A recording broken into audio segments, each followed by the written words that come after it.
received. Resources received. Okay. ああ、ここにいたか。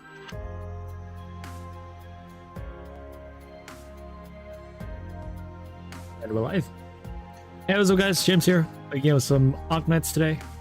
We're gonna begin the new chapter, so lots of reading to do, lots to get started with. I will gacha later today.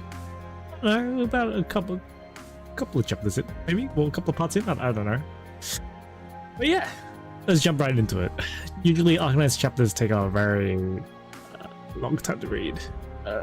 So, yeah.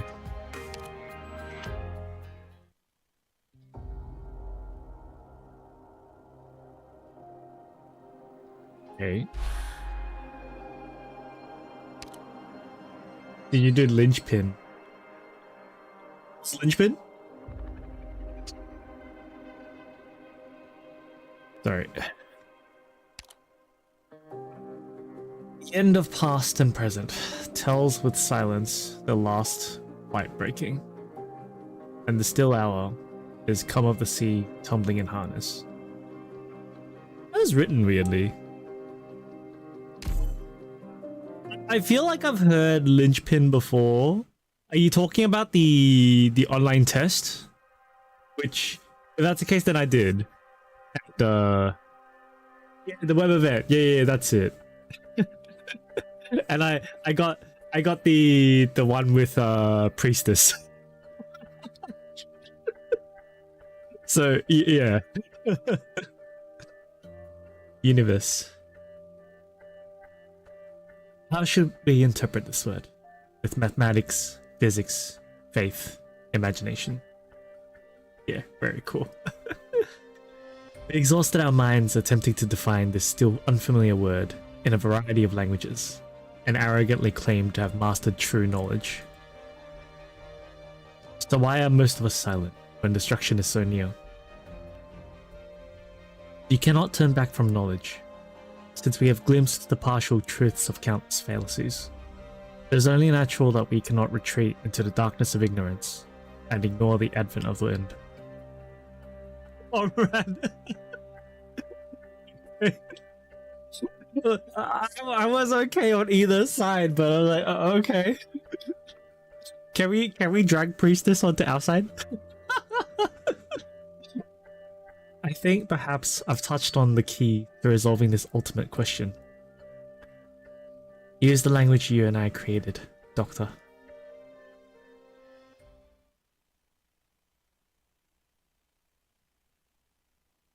Should I call it Oracle? It's time for this war to end, Doctor. The purple flames ignited by that Draco have accelerated the course of the war. Once the Exemplars and the Ducal Alliance's troops push onto Netherland's final stronghold, our goal of concluding this war will finally be within reach.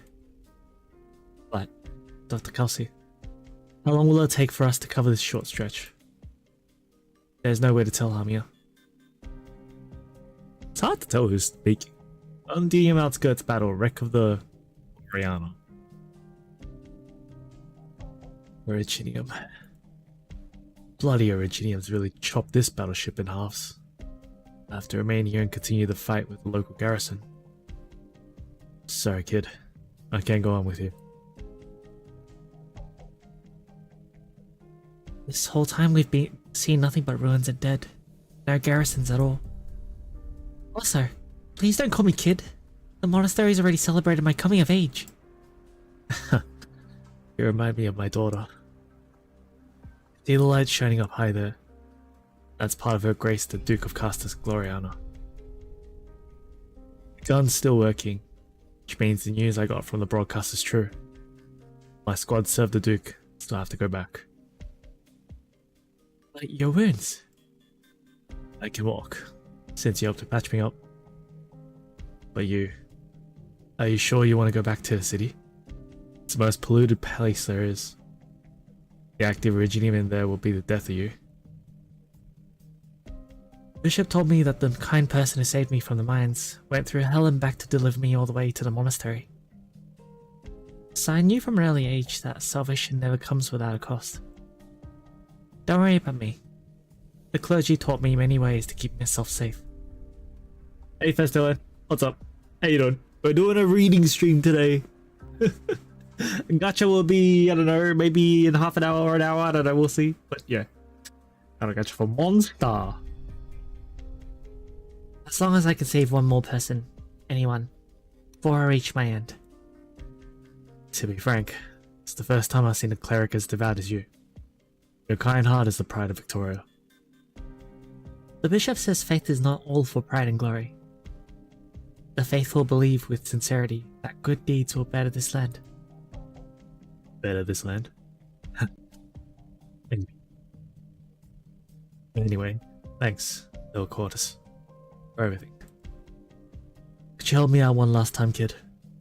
If you make it back to the city, if my family and my daughter's still there, please tell her that Papa's always protected her. The Victorian soldier struggles to raise his injured arm and gives a non-standard salute to the Quartus before calmly turning towards the distant wreckage and vanishing into the thicket of Originium. Grab popcorn for gacha stream. Hopefully it won't take too long, right? Right? Please? Quartus looks to the faint light emanating from the ship's gun and cannot help but to sigh. Artillery sounds in the distance, and the tiny Quartus continues towards the city on the horizon, Londinium.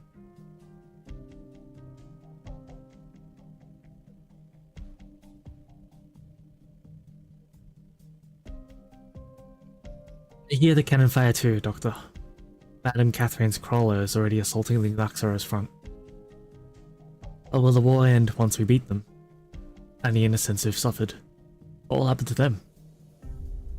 There's no way to save every single life in a war, Amia. What we can do is help the Londinians end this misery as soon as we can. And that means the Naxxras aren't our ultimate problem. Let's Londinium Refuge. By the way, since it's been quite a while since our last reading session, I've forgotten all the voices I had for everyone, so...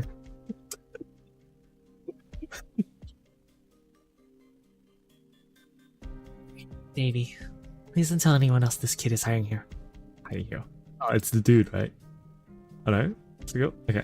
I met him at the city walls. He has nowhere to go. His parents are Londinians, he said. And he met you two in the park a long while ago, yes?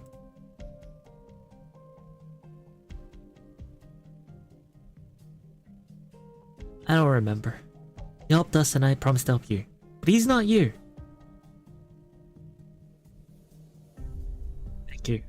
He'll just hide here and won't run off or make a sound. I guarantee he won't give anyone a fright. I'll be back soon. I promised someone I'd find his daughter. It's impossible for me to protect you out there when there's so many hostiles. Sorry I couldn't find anywhere better for you to settle down. I've helped quite a bit of people here though, so I trust these kids to keep you safe. The tiny Sarkaz tugs sharply on the Quartus's arm, but touches the pointy Originium and crystals instead. He pulls back his hand on reflex. Sorry. When I was with my pa and ma, I rarely came into contact with infected. I'll come back for you.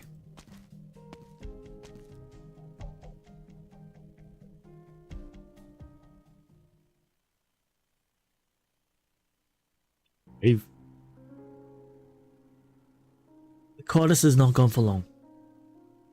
When she arrives at the soldier's home as directed, there is nothing left.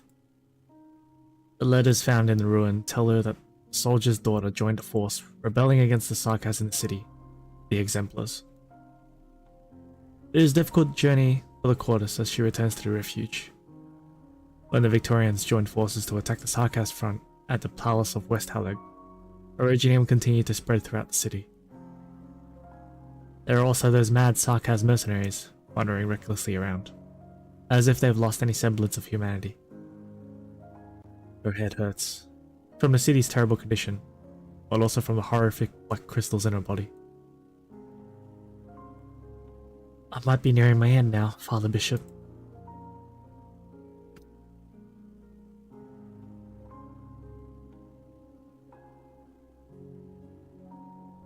Excuse me. Were you the troops who protected the people here from those mercenaries? Yes. We have both Exemplar and Dooku Alliance troops in our squad, and we got a distress call while we were gearing up to enter the palace. Trust me, this mess will be over soon. Thank you too, for taking care of the kids and refugees. Are you looking for someone? The Cordis shakes her head. We did mop up some of the devils hiding about. Probably here because their side's about to lose. See you. We have to hurry on to the front.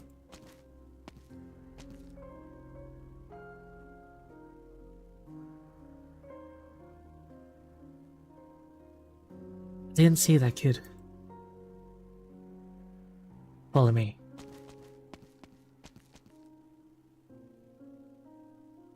The child leads the Cordis through the bunker after bunker within the factory, and the latter spots other refugee residents silently carrying away Sarkaz corpses. They walk up to a pile of containers, and the child struggles but manages to push the messed up lid open. The cowering Sarkaz child from before looks at them in fear. She's here. I promised you I'd help you, didn't I? It all happened so suddenly earlier, so this was the only place I could hide him. But he can't stay here. On my way back, I met a group called Reunion. They could take him in. Discrimination against the Sarkaz is still real. Yeah. Don't worry, we'll take good care of that one. But what about you? Your apathy's serious. You should come with us too.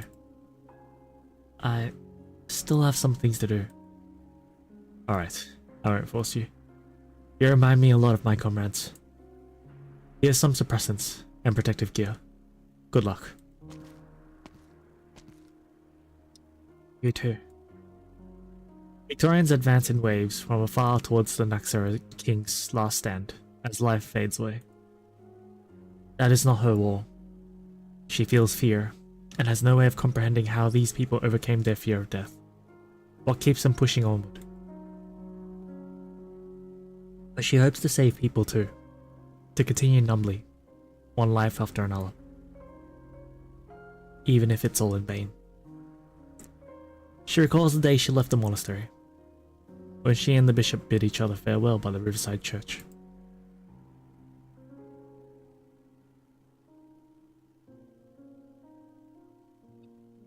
What is faith, you ask?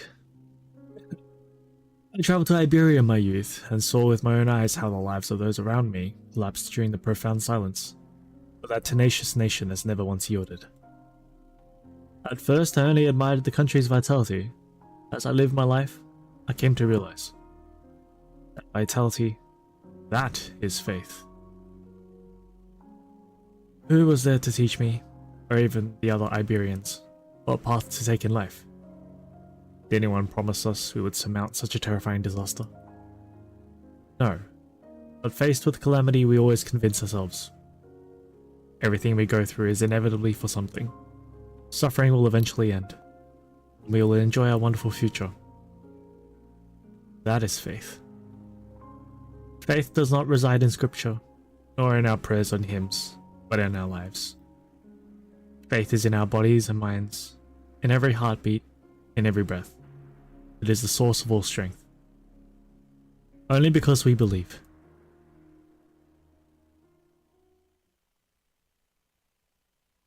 Father Bishop, if it is as you say, and all suffering eventually ends, then where is our wonderful future you're talking about? Father Bishop, I think I've tried my best. Cordis collapses from exhaustion among the ruins, to the sounds of gunfire and cries from afar. An intense pain reminds her of a cruel truth. This body has met its end. She waves to those nearby whom she saved from death, staying alone in a wide open space away from them. The body begins to disintegrate. I'm willing to believe. The light caught in the Cordis' eyes begin to dim, until she sinks into endless night.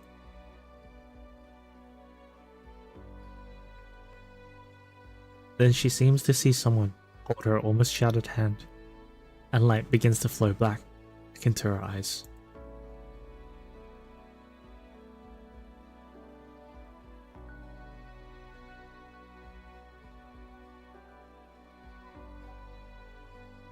What's wrong, Amia? I think I heard the sound of an infected disintegrating again. I could almost even see their final burst of light, not too far from us. We've seen this happen too often lately. Let's go. Let's go confront Teresa's. Let's go, Doctor. Doctor? Kelsey, a thought occurs.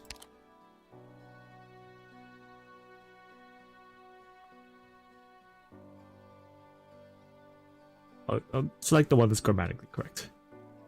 What exactly does stasis within the assimilated universe mean?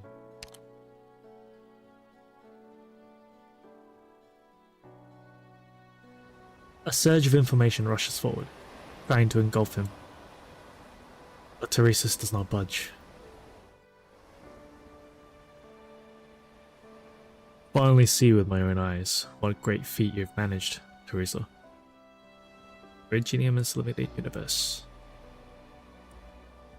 He looks up at the tower standing in the void as falling fragments turn back into irregular information and return into the nothingness. Teresa's grabs a fragment that has drifted down to him, but it instantly turns to nothing in his palm. You opened this door for me, so I'll finish this last part of the journey in your stead, Teresa. Once Visaka sees the Iridium that belongs to us, we shall for the first time hold the power to determine our own fate. He grips the blade in his hand, and stares coldly at the large rhombus approaching him. Then he walks towards the crumbling tower. He knows well his opponent will be there. Destroy anything, just to create a ladder. Teresa has left a path for him. Myriad souls who never gave up resisting until they completely dissipated did one last thing for the Sarkas within the Originium. They fought for a future where everyone has a right to survive, for the ones still alive. Onward, everyone.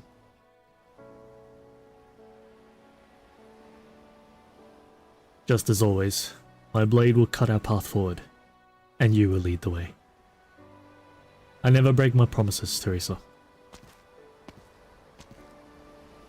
He walks up the flight of stairs, towards the top of the nearly collapsed tower.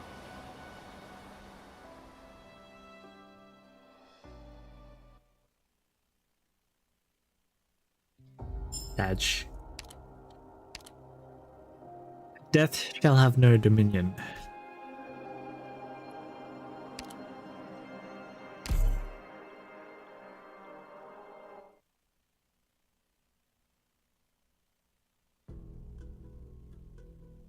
Redundant information.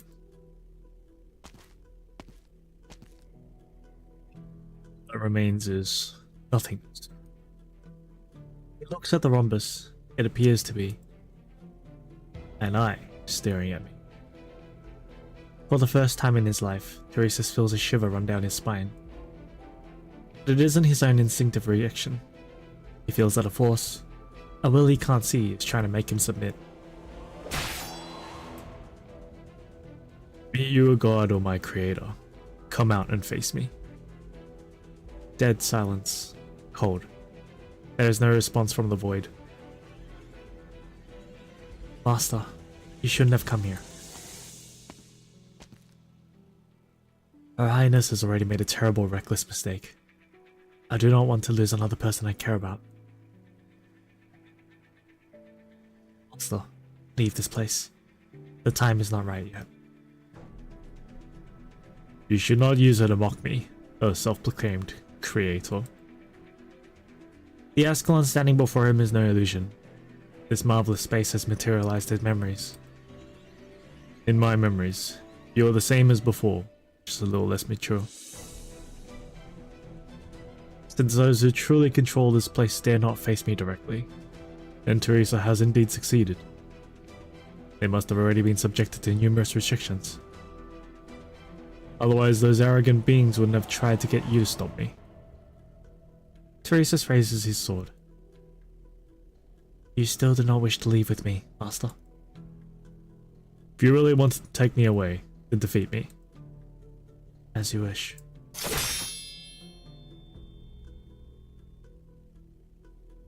You're skilled, but you're merely using the skills I taught you. Ascalon disappears into a purple haze. She's used her originating arts. Teresis thinks back to the day he and Teresa led the remnants of the Sarkaz army into that storm. The day he walked into the purple smoke alone and took the knife from that girl's hands. Just as he does again. It has been some time, Ascalon.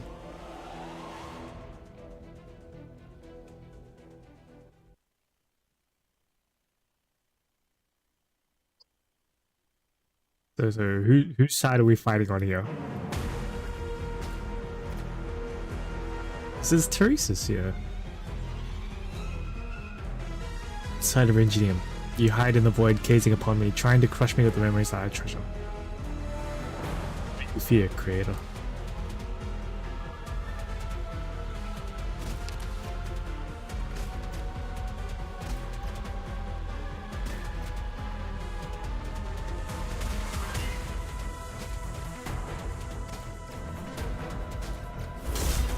Oh!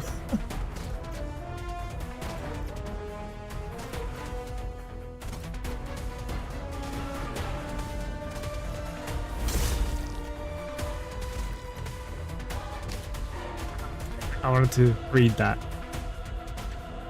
I just wanted to stand before you again, Master. Offense, but you have like 15 rolls.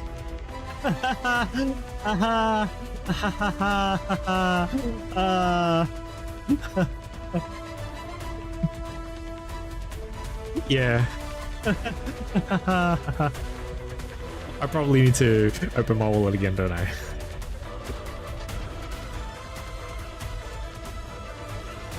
Shame. You are not her.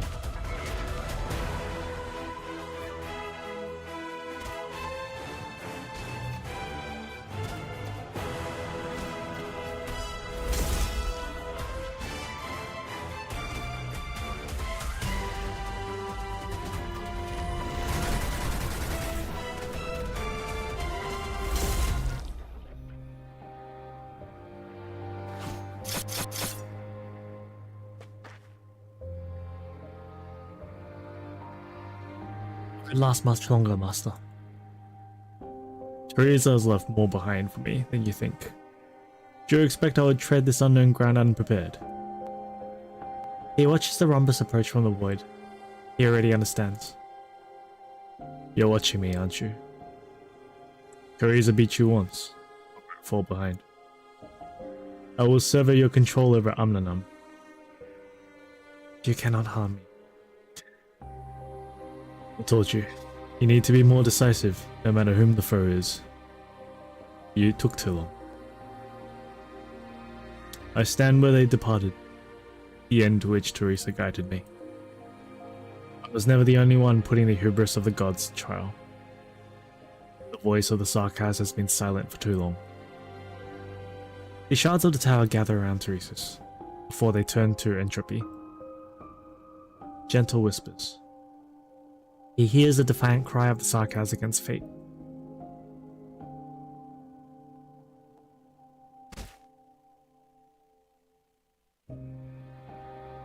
Do you think you would witness me cower while I do place this game? That's not some fourth wall breaking shit talking to us. You think I would submit to sentiment? You don't know me, and you don't know the Sarkaz. Look upon my sword, Ascalon.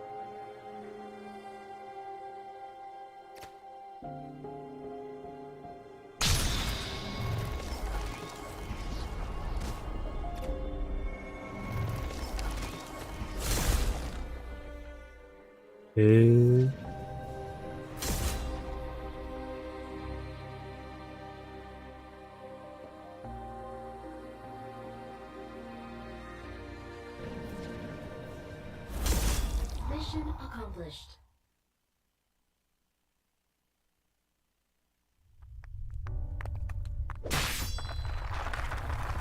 shaped eye is collapsing. Tiresias raises his head and looks up at the golden sea above. The platform's descent is slowing, but it will still eventually crash into the ocean. As he steps onto the platform, the sky and the ground, up and down, instantly reverse themselves. In this barren void, without any rules, what does destruction even mean? Just what should he do now? Tiresias isn't sure. You will vanish, Ascalon. I've severed the connection between you and a certain will. Master, I've just seen a great many images fly by. They're all images of me. Why do I feel like I'm having an out-of-body experience? Why do I feel like I'm so far away? It's just my memory of you. Of me. You aren't a false phantasm, but you're not the real Ascalon either. They're mocking me, and you as well. I'll put an end to this farce myself. Master, does this mean you are going to die? What difference would it make? I'm sorry, I wasn't able to save you. No, you did well. You did plenty well enough. Tiresias swings his sword with all his might, cleaving the memory construct and the already broken platform in two. Ascalon begins to shatter into pieces. Her shards, along with the other debris, fall into the golden sea, transforming into more chaotic information. Go. At least take a few of my memories when you go. Catch up to Teresa and the myriad souls on their journey. He can no longer hear Teresa or the myriad souls, but he still has a slight sense of familiarity with the information scattered around him. Everywhere, although it's vanishing quickly, she's fighting against it, as are the myriad souls. The tower is completely collapsed. Everything has returned to the sea of data, and the sea is slowly calming down. Tiresias is also falling into the vast golden ocean. He is silent and minuscule.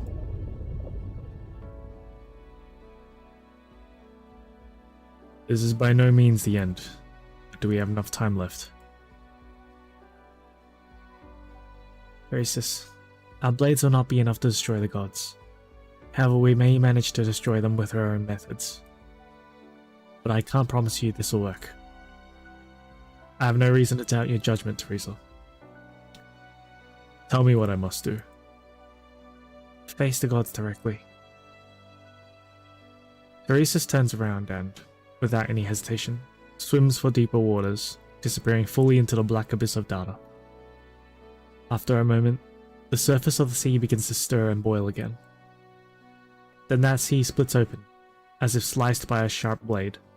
Chaotic streams of information surge endlessly into the abyss. Connection unstable. It's you? She opens her eyes and sees the small, frail creature.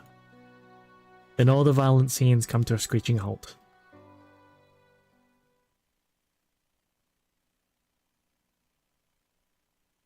I have no idea what's going on. Hey, bun. So Tiresias was fighting in the that other world, that STEMI afterlife, which is the myriad souls, the storage of souls or whatever the fuck it is. I don't know exactly what it's called. I can't remember. There's a problem with me reading. There's like while I'm focusing on reading, it's hard for me to actually absorb the information.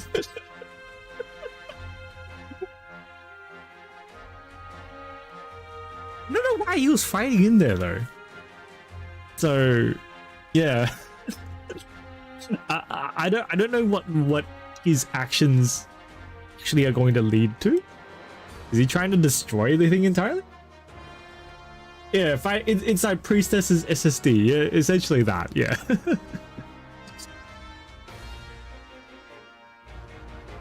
Sklon does not need your help. Disapproving roar.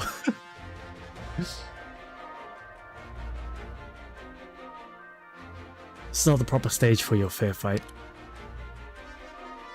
Sklon, How are your wounds healing up? Don't worry. With Entelechia's help, I'm recovering quite well. So far, the mechanic is pretty cool. I haven't seen it yet. According to Ascalon's reports, Theresis really has returned from the command center. Nezalem surely chose the Palace of Westerleg as the site for the final battle with an eye towards protecting Theresis. However, currently Theresis and Teresa are still concealing the true motives from the other members of the military commission. This includes Manfred, the nominal leader of the military commission. Manfred stands alone in front of the empty throne, facing you down. Ascalon is fully locked onto him, leaving him no room for any reckless moves. The standing water from his earlier battle with Ascalon has soaked Manfred's cloak, leaving him slightly disheveled. Teresa must have already captured Anwilam and handed it over to Theresis. But Theresis is not here, and Manfred seems unaware of his whereabouts. Doctor, do you think he went there too? To the simulated universe. That's what it's called. The Sea of Data within the first Originium. Yeah. Teresa has been moving too aggressively. If Theresis reasserts himself yet again, damage could be irreparable. Terra, as it stands now, is woefully unprepared, regardless of the outcome. What are the chances of success? Judging by our own past experiences, we can say that Teresa has a full understanding of the rules that govern the simulated universe. Analyze the rules, rebuild the order, and work with Theresis to seize the first Originium. I believe with Theresa's abilities, this is far from a pipe dream. Dr. Kelsey, do you mean we are helpless to do anything? Not at all. If their plan succeeds, what Theresis and Teresa are seeking still falls within the bounds of our understanding, and we may not face the worst case scenario. But if they fail... Kelsey looks at you, her eyes filled with worry. Doctor, we must return to the Rhodes Island landship as quickly as possible. We might still have one last chance to buy Terra a brief moment of respite. Instead of worrying about things that have not happened, not yet happened, we should eliminate those variables that already exist. Eliminate! Wow. I should have picked the other one. I'll protect the doctor and restrict Manfred's movements as much as possible. Settle this quickly. Be wary of T-Kaz Wurtzen that he's carrying. Just as the T-Kaz Wurtzen in Manfred's hands began to glow red, the King of Sarkaz's arts and Ascalon's blade descend upon him. This must end.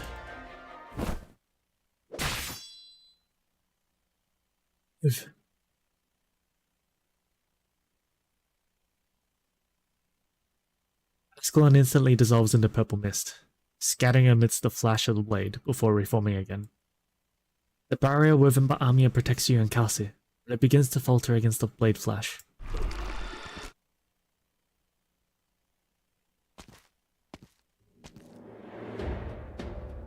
The blade's master slowly emerges from the darkness. He looks even more terrifying under the light. You've put yourself into this predicament. Your Highness, you. It looks like Nezalem is fulfilling his end of the bargain. You've come here to see me. Very good.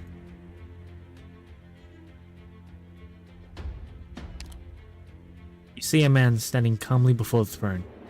Theresis. He looks nothing like the man you once knew. He's tightly gripping a vivid, gleaming crystal. You seem surprised. You two have set foot into the void. You two have witnessed her departure. You know full well the heavy price the Sarkaz paid for this. And yet you never believed the Sarkaz had any rightful claim to it. Isn't that right, Dame Kelsey? At least for now, we rejoice in your success. I thought you would rejoice in my death, Dame.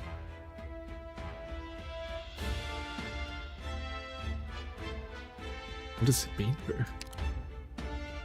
I don't know what he's encountered, but needless to say, the assimilated universe's chaotic information continues to rapidly corrupt his will.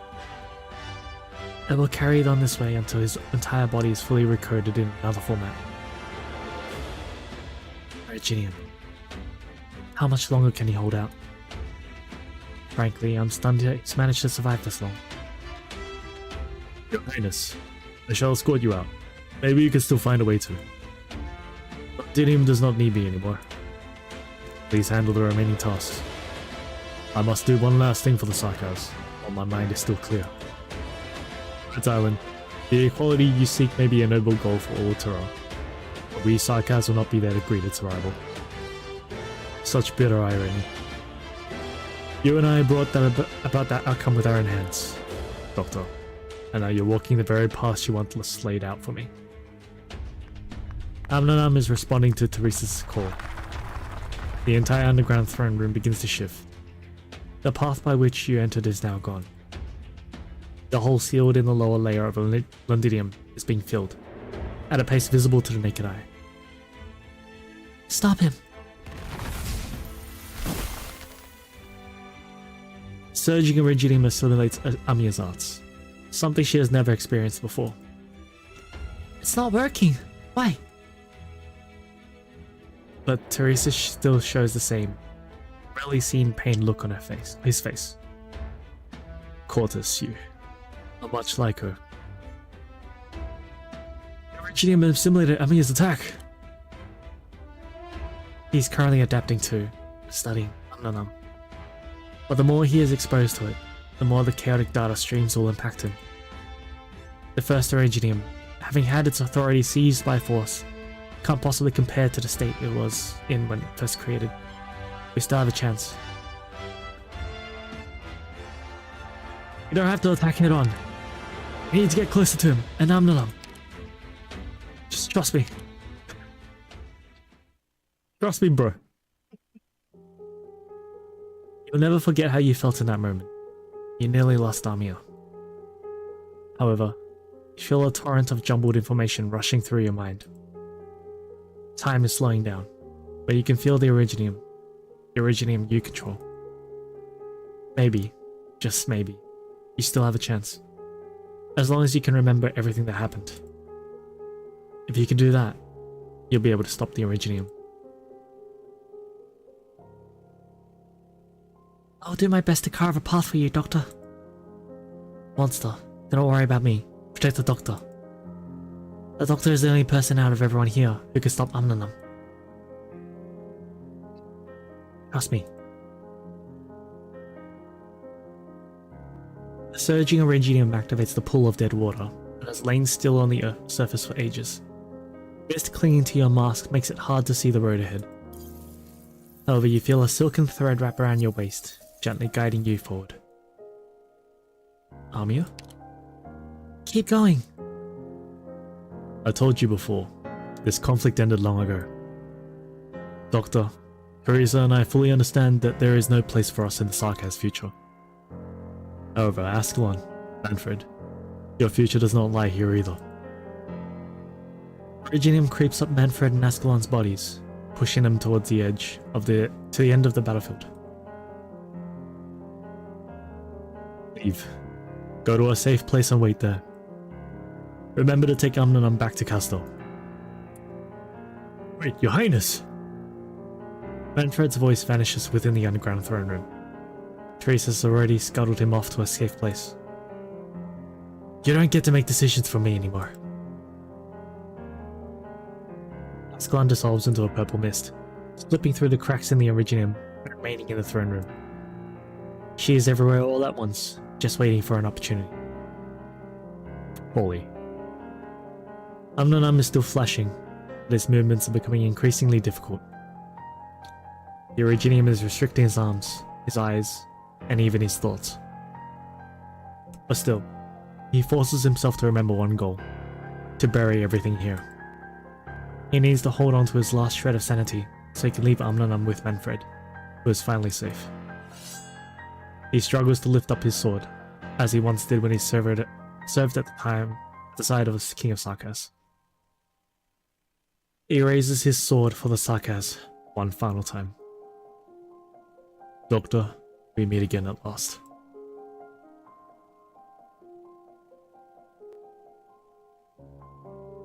Have you ever looked up at the sky? Beyond that sky, far beyond the twin moons. There's a place that we would once return to, where we would sleep peacefully. But I am the only one left, here speaking with you. In the course of the Sarkaz's eternal search for the remains of dead gods to fend off your enemies, have you ever wondered? Why did those gods die? In a sea filled with trust, truth, and the unknown, I saw a fleeting vision of the gods before they died, at the root of the pain you bear. I now understand you, though you have already passed away. Now I'm the only one left, and I'm speaking to you. Before I retire to my eternal slumber, I will destroy you. I shall build a ladder for the Sarkaz. No longer will anyone toy with the fate of the Sarkaz.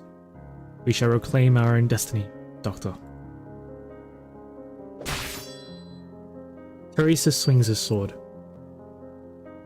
A beam of light stings your eyes, and you rack your brain, trying to recall how to stop Amnanam. Amiya's barrier breaks, layer by layer, amidst the gleam of the sword. You think you see Monster's huge frame blocking your view. Stop! You suddenly remember everything about the moment you almost lost Amiya. You remember how you stopped it all. You did it, Doctor. You remembered. Priestess. You.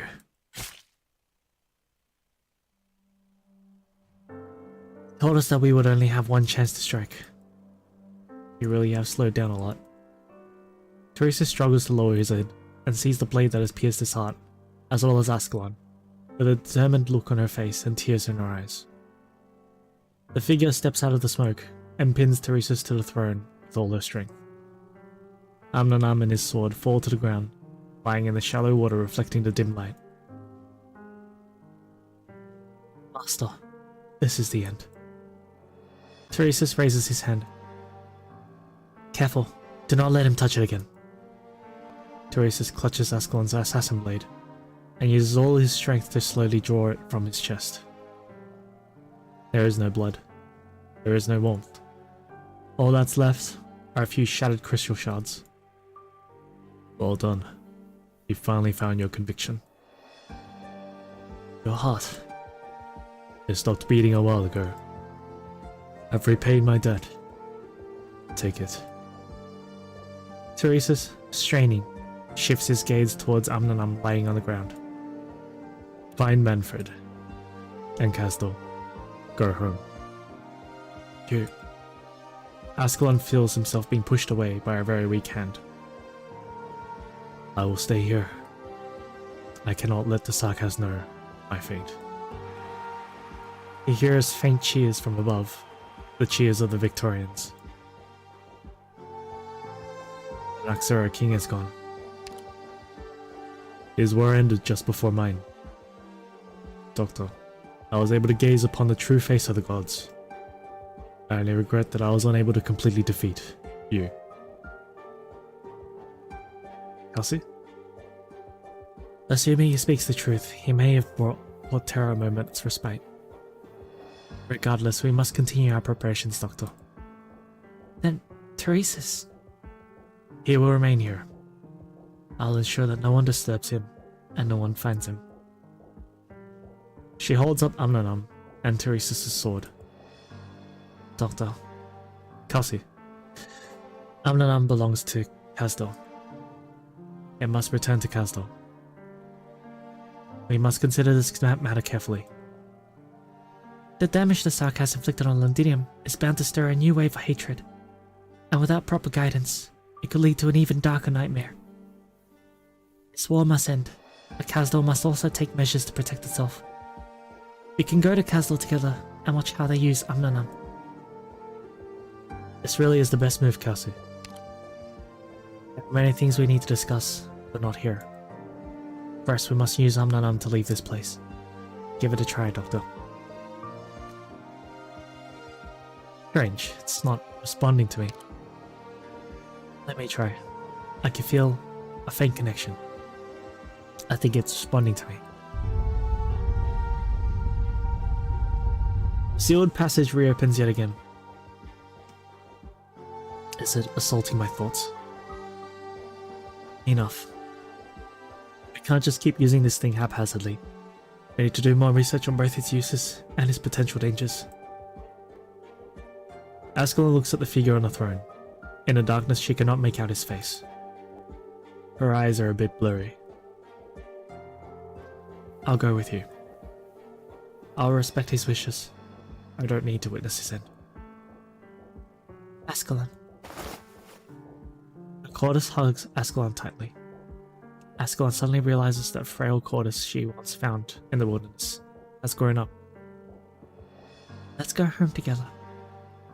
Doctor? You'll go ahead. I'll catch up. I'll stay here to protect you. Monster is staying here, and it should be sufficient. Teresis is no longer a threat. We'll wait for you outside. It's very quiet. All you can hear is dripping water. You silently creep closer to the man on the throne. You do not fear death, Doctor? You don't think that way. Such a prideful stance. His voice is hoarse. You're forcing yourself to speak with me. You have won my respect, Doctor. You're more determined than I thought. But you are on a suicide mission. I never imagined you could seize Amnanam. You are heroes in the eyes of the Sarkaz, but he's all sorts of fucked. Why are you laughing? I'm laughing at you, Doctor. You know nothing. What did you find in the assimilated universe? That is my secret. You have no right to ask. I have no desire to belittle Rhodes Island's yearning to heal the wounds caused by Originium. Yet it is still so ironic. In the end, if you find that the real monster is you, then what will you do, Doctor? What have you learned? Alas, I will not live to see that day. You and I never really did get along. It was so then, as it is now. He grabs at his clothing. Seems like he's trying to find something. There are deep cuts on his breastplate, wounds left by Ascalon. He finally finds what he's looking for, the stone blade he always carries. Calm down, Monster Calcium. He's just trying to throw you a blade. It's Ascalon's. Leave. You are not worthy of witnessing my end.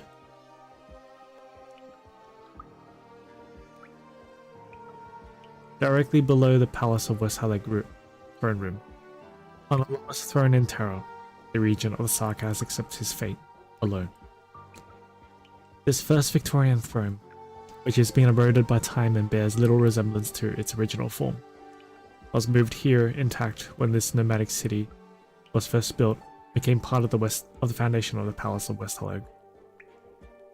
The king who built Londinium said, "This symbolizes that Victoria's royal authority is everlasting, from beginning to end." According to official Victorian records, the Sarkaz mercenaries, led by an organization called Babel, withdrew from Londinium in October 1098. The leader who ultimately directed all of this, Teresis, vanished without a trace. Throne room, Palace of Westerlag. His ears can no longer hear anything. The sound of the ocean waves floods his brain, just as it did before. This is the voice of the assimilated universe. An endless stream of information crashes into his consciousness. It is frenzied and unclear. It is beyond his understanding.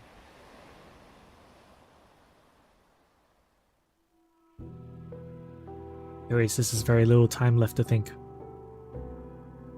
His final shred of consciousness surrenders to the vast sea of data. His consciousness comes to rest beside a lonely monster. The ugly Tikaz, wearing a black crown on his head, walks out from the silvery mountains. He looks up at the vast starry sky. The eternal starry sky. The wild primal continent. no! Egg! Ah! Hey, Mousey Mouse. What's up? Egg! Cute. It's a good one. Casually aura farms before he goes. He's got her, man. He's got her. I wonder how he got on the throne, right? The eternal starry sky. The wild primal continent. From every corner of existence, countless lives look beyond this earth and stars. They all gaze up at the same universe. He's not lonely. He feels more calm and peaceful than he's ever felt in his life. At last, I see the past as you once saw it, as well as the future. He wants to say something more, to call that name one last time, but he can no longer speak. He's totally exhausted, but as he prepares to close his eyes, a faint white ray emerges from the darkness.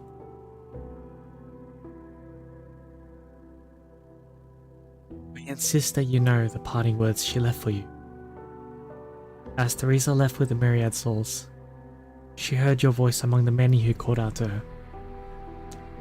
Our time has finally come to an end. Goodbye, Teresa's.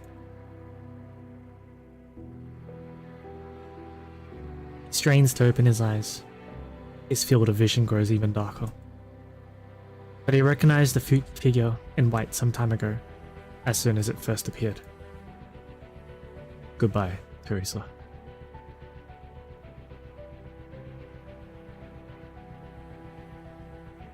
He doesn't need to hold on any longer.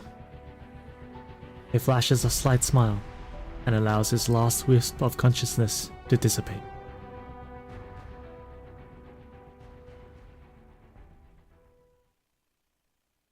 So, rest in pieces. Light dispels the darkness. The light brings forth the darkness.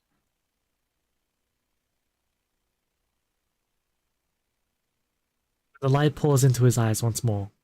Time seems to have gone backwards, back to the moment before the collapse.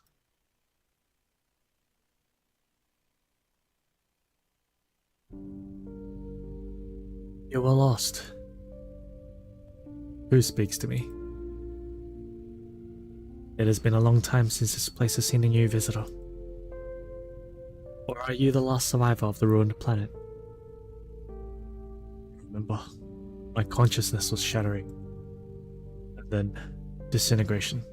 Death. But, why? In any case, welcome. Come, seek me.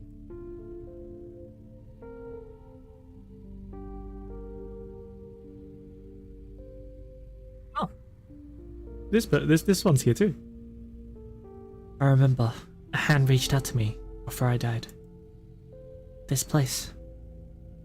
The goddess who should have perished and returned to Terran soil looks around in confusion. She has never seen a place like this before. Light falls upon her, and she feels warm. Where are we? The land beyond death. The home of the gods?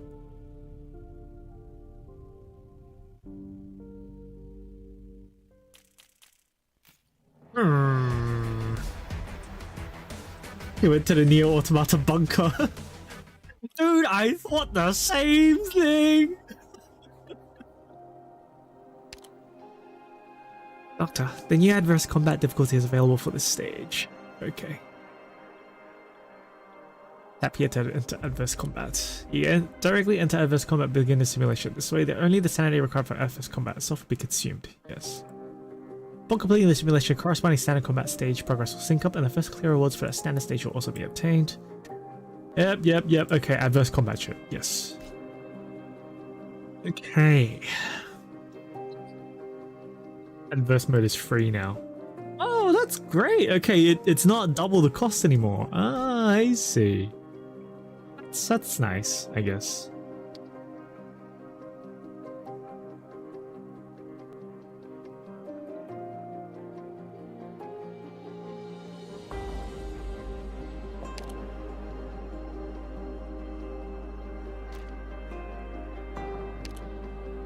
Yo, this music though. Nice track. I like this.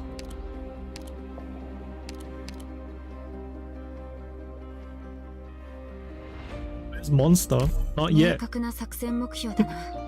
You guys want me to roll for Monster now or when Monster appears in the story? Oh, how far does it take for us to get to Monster appearing in the story?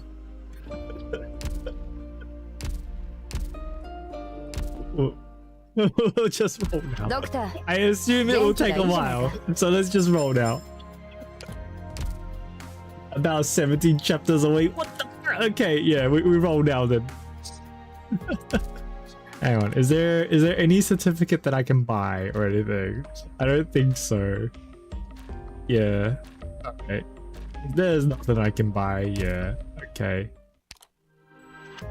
Pray for good luck. It only appears in new form at the very ending. Jeez, okay. あんたがロドスのドクターだな。 And you? 噂は金がここに一筆書けば Actually doesn't participate in the あんたは chapter. もうこのウィンドスクートの友ってわけだな。 And there? これから助けが必要になったらってこれあいや名前は書けるけどそのどこに書けばいいんだ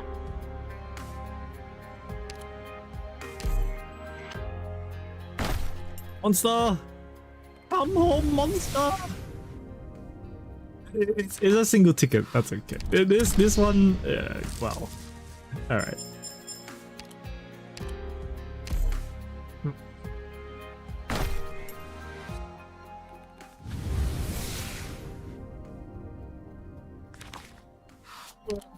Oh, already into my primes. Let's go.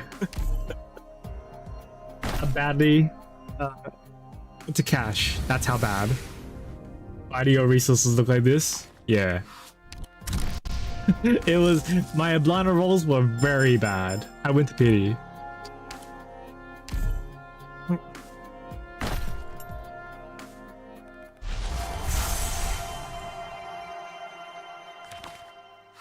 Like I got a bunch of dupes. It's waiting for monster. 私に最高の絵こんにちは。ビーグルって言います。まあ、採用です。あんたがロドスのドクターだな。噂は金がハロー、私はロベルタ。また会えたね。まといまる。ロドスに God, you do. Don't worship Cha. ドクター、私のプロファイルは医療部に残しておこう。ケルシーの言っていた通り、ここはロドスが重要な問題に対応する際の中核となる場所だし、私の知識は何よりも大事になる。これより自分の使命を果たすことに集中していくよ。Yay! Don't read the lines too closely as a spoiler. Okay.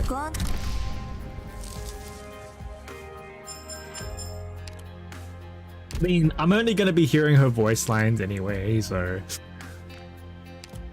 It's...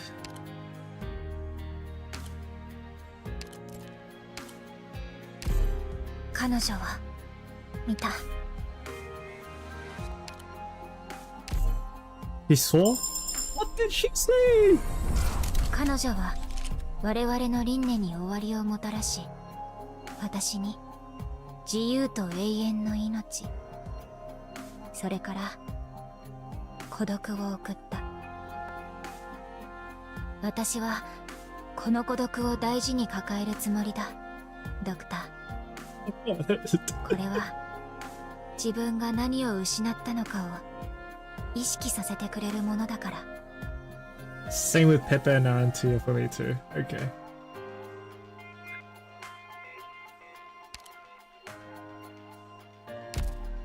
Okay, yeah. So. 彼女は見た。 Right.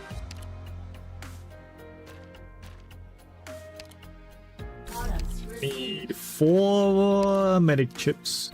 I need more chip. Bigger catalyst.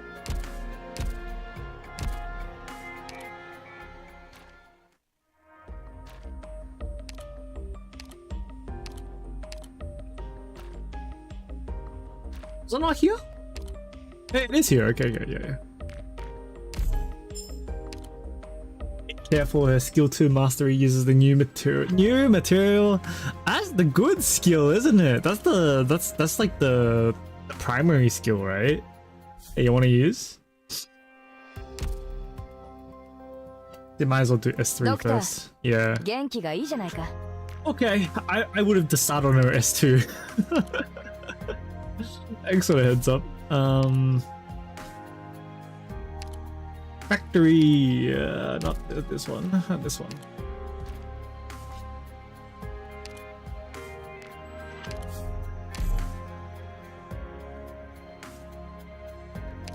Products received. Tune. How'd the pulls go? I got MONSUTA really early, thankfully.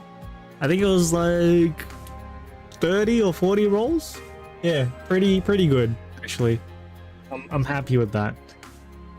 Unlike my Eblana rolls. Eblana was bad.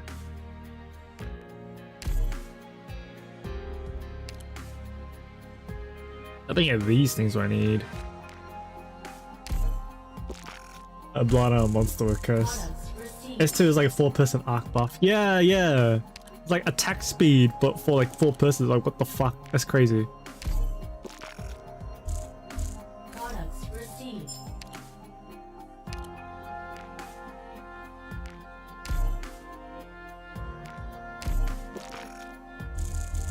Products received.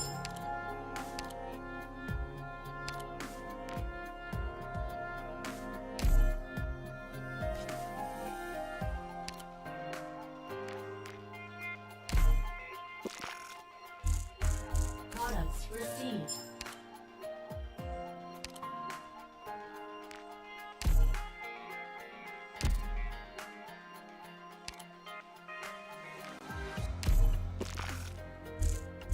Products Yeah, new ring dungeon isn't perma. Okay. We gotta do it quickly. Alright. Well, I have a lot of dungeon tickets, so I can use them all. That's alright. Lumen banners coming soon. Have to skip M3, unfortunately.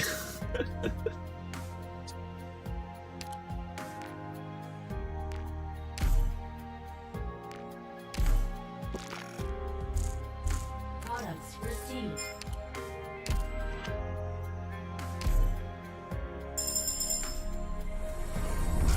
"生命への期待が心に一片でも残っている限り、繰り返される絶望が私に影響を及ぼすことはない。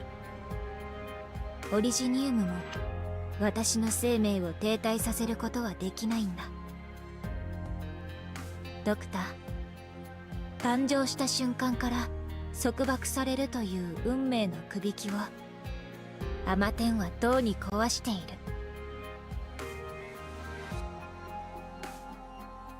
I think I'll try to roll every banner. So I'm just gonna have to, yeah.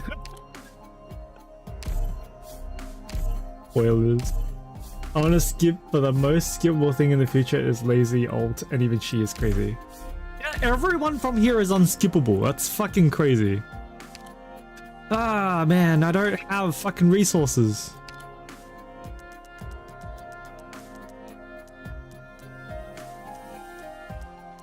Like, I'm gonna have to like actually grind for gems, I think. 彼女は見た。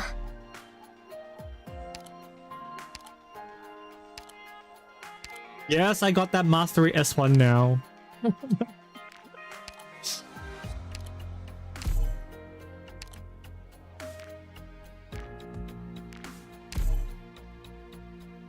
Play the game more.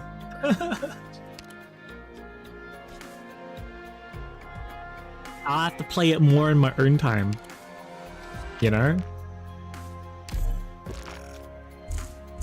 Products So They're fucking insane, man. Can't skip Exu, Lumen, Beautiful Cat Phantom, and Haruka. Look, I would have skipped Phantom if he wasn't really fucking good. What the fuck is that bullshit? It makes the enemies move away. It's like, go back.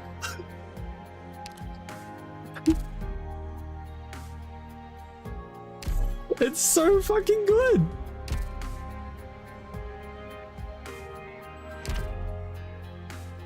But that's a collab. That's the problem, right? With collabs, is like they're basically one and done. You have to roll for those ones. Receive resources received. ドクター、このドア、もう治ったのね。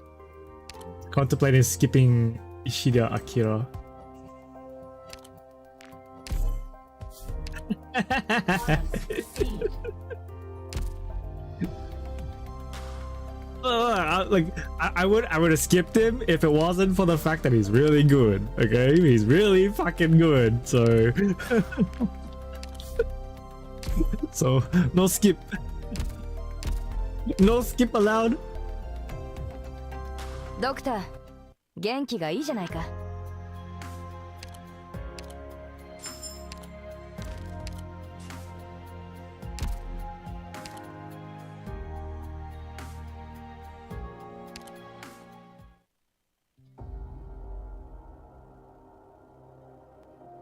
Damage and cycling is low-key incredible, and it's 25 SP as well. Yikes. Alright. Verse combats. I do want to use monster right away, but I think we weren't here because of the map.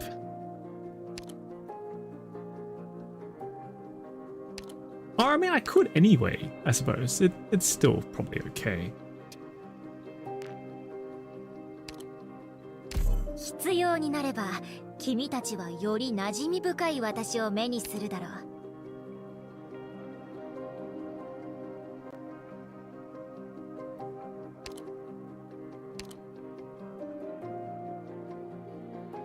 う。Okay, you guys are talking about two different units, alright.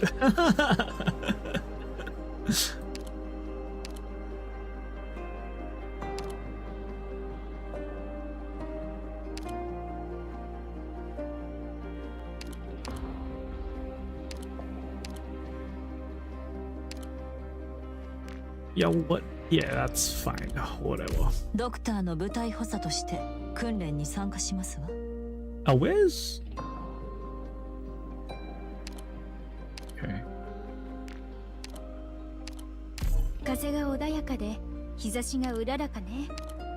どうかみんなが無事に帰ってこられますように。あら、狩りの時間？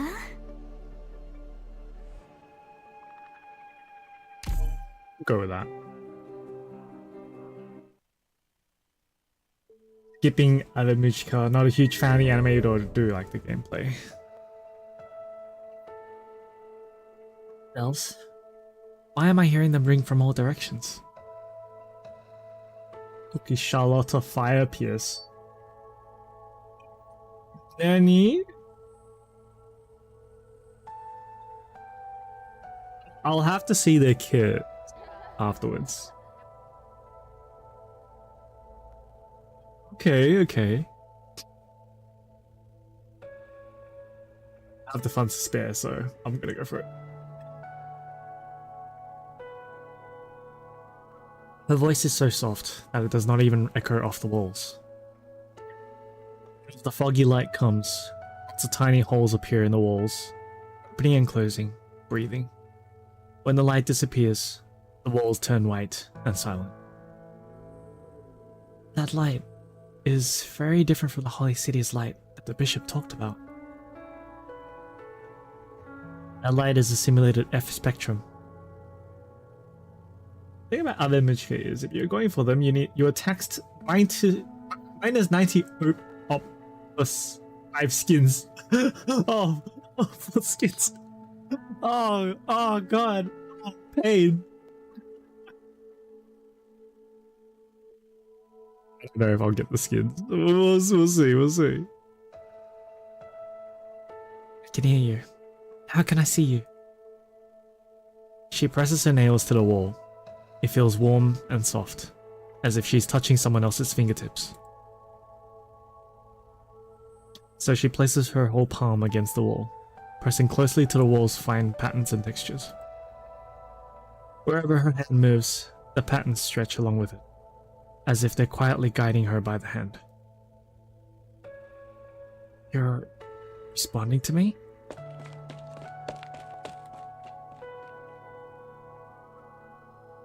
She runs forward a bit, and the wall extends with her, leading her. There are so many doors and so many different paths here. Where do they all lead? The quarter stops walking. She sees a god standing in midair, a short distance in front of her. Its silhouette is massive.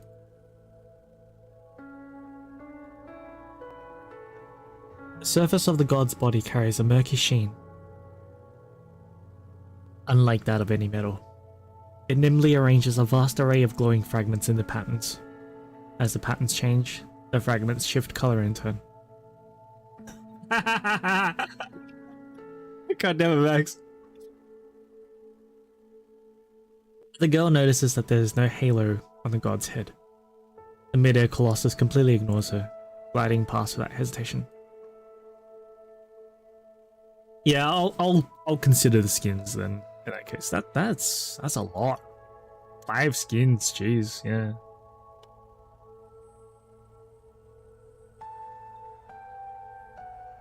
Another similar being approaches and stops in front of her. Seems to be asking her a question. I don't understand what you're saying. God is quiet for a moment, then it switches from its own language to another one and continues talking. Your use of language is primitive. The god extends its supple limbs to cover the Cordis's head. The Cordis nervously shuts her eyes.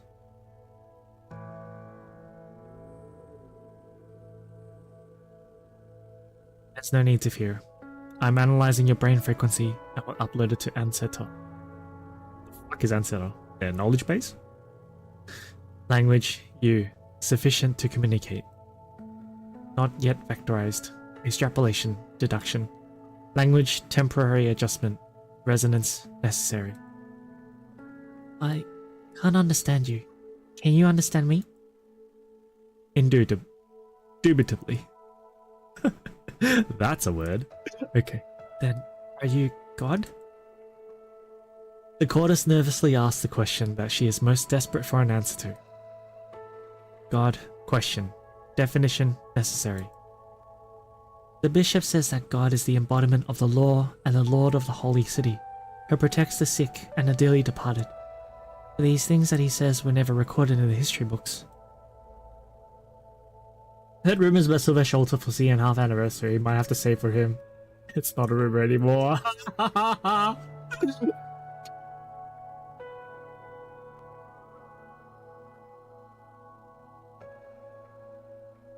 Forsake God. God, not necessary. Hippogriff accidentally confirmed it in a Chinese survey. If you aren't God, then who rescued me?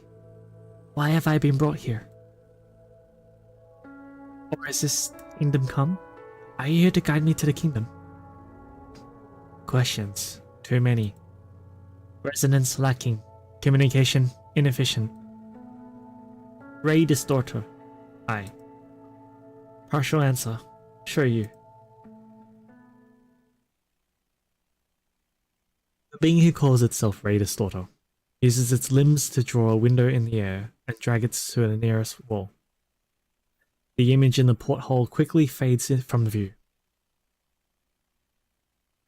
A few hours ago? What? Okay. A pale, eerie light wells up from nowhere, flooding the entire window. The image sharpens gradually, and the Cordis girl looks out the window.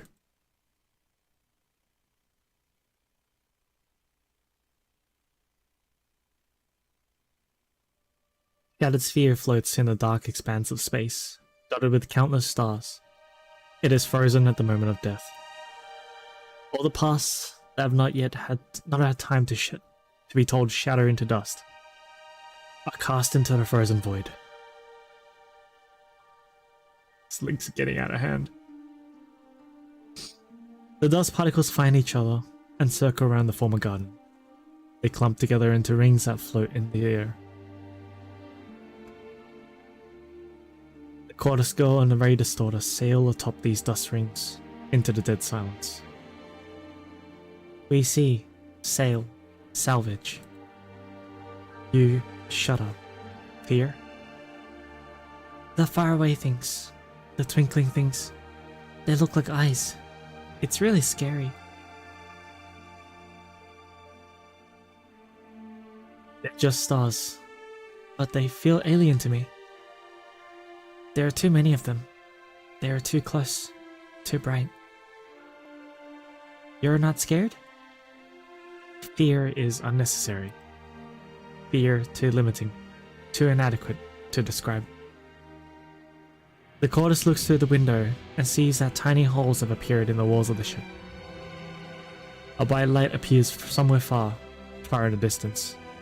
It starts glowing and growing until it covers up almost the entire window. The blinding light caresses the surface of the land of death, covering and hiding everything from any would-be watchful eyes. The Quartus Girl looks directly at the light, as a fear is continually invading her heart, a fear she does not understand. It's the pale light of a dying star. A dead planet still orbits the star, and the great ship clinging to the star ring must endure its light and its wailing, again and again, without end. Sea, yes? Only grave, no holy city. Only cycles, only laws. Gods. Universe, welcome. You, traveler, name? Irda.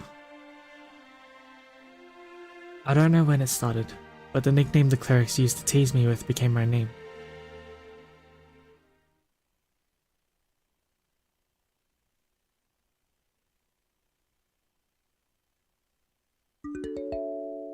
Give me some near replicant flashbacks.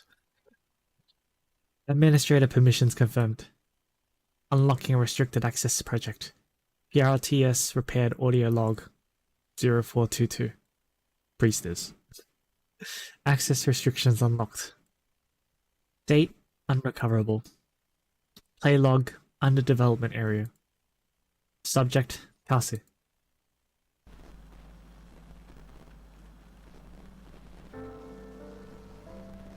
Dust has settled in Londinium. The hopes for peace and Victoria seem dim. How much time do we have? I know you're listening, Priestess. I need you to do everything you can to restore monitoring the cradle process in the middle decks under development area, and prepare to grant closure and access to my permissions. Authorization, Abyss. Thank you. There's a lot left to do. How much will I manage myself?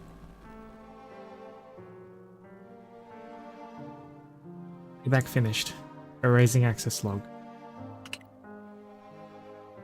3, 2, 1.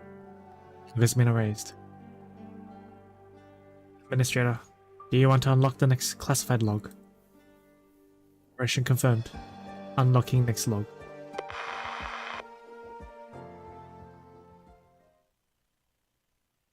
It's Island Land ship. 3 years after the Londinium incident. Wait, it's been 3 years?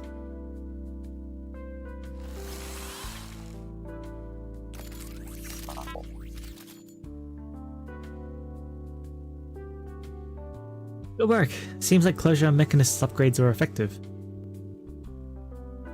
Hey, the repair work on this sector is nearly complete. She feels a small body make contact with her back, hugging her neck and giggling. Alana knows the giggle well. Sometimes it makes her happy, sometimes it makes her anxious. She takes the girl she loves so much up on her back. Lid, I smell cream stew. Lance, you're going to ruin the surprise. Smells too good. I couldn't help myself. Sure are happy. Yes, the doctor agreed. Yes. I saw there was an opening for volunteer work in the Rimbilliton office. I signed up as soon as I could. The food I cook now can't cure minor neuropathy, sure, but our Rhodes Islander friends can. I can feel their stomachs. Still enjoy AK art.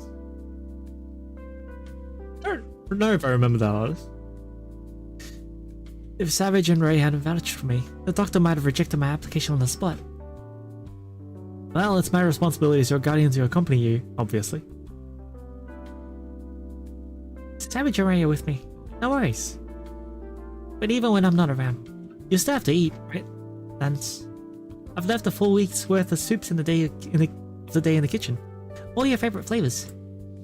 My colleagues in logistics will keep an eye on you for me. You're the best, Podlid. Will you really be able to stand leaving your friends? Yes, the BP is also a good friend of mine. Well, lots of people I know have applied to serve as backup in the place. All that, and I'm not about to fall behind. Everyone's looking forward to touring our new home after the mission is over. Lance, you promised me that Rhodes is gonna look even more beautiful once the renovations are done. Of course. I peeked at Closure's blueprints before. Also, I was already brave enough to say goodbye to my family and set off on a long journey, just like my dad did. Lance, you just wait for my return.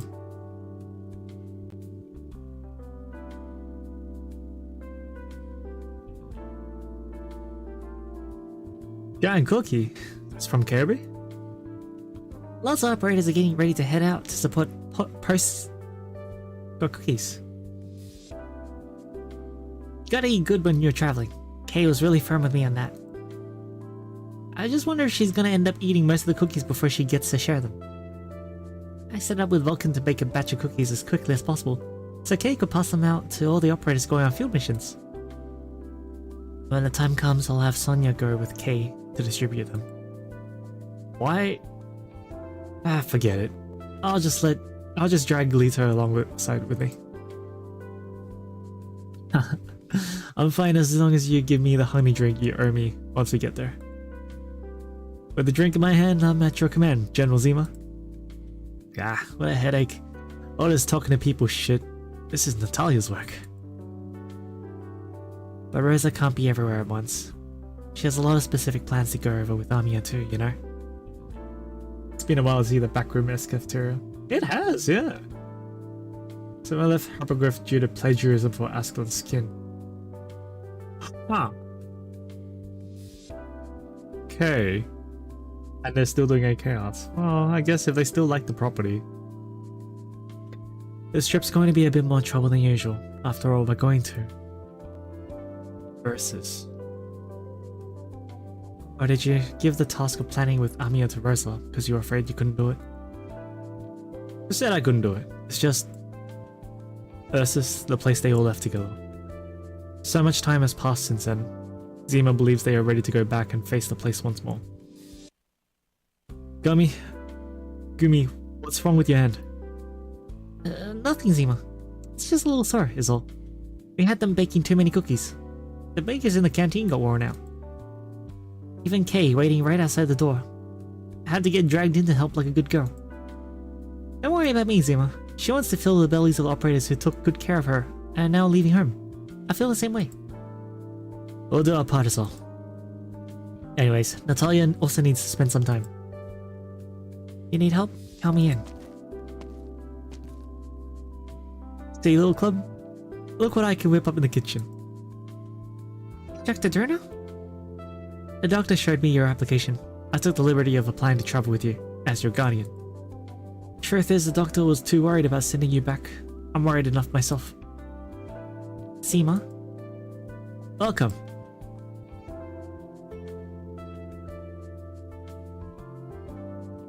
I vaguely remember there was something up with Ascalon's skin, and it got changed like pretty quickly, but I didn't look too much into it. So, the doctor didn't want to approve your application at first. Medical assessed all of you and recommended that we be a bit more careful with your itinerary. But in the end, the doctor respected our wishes. That's because of Seema.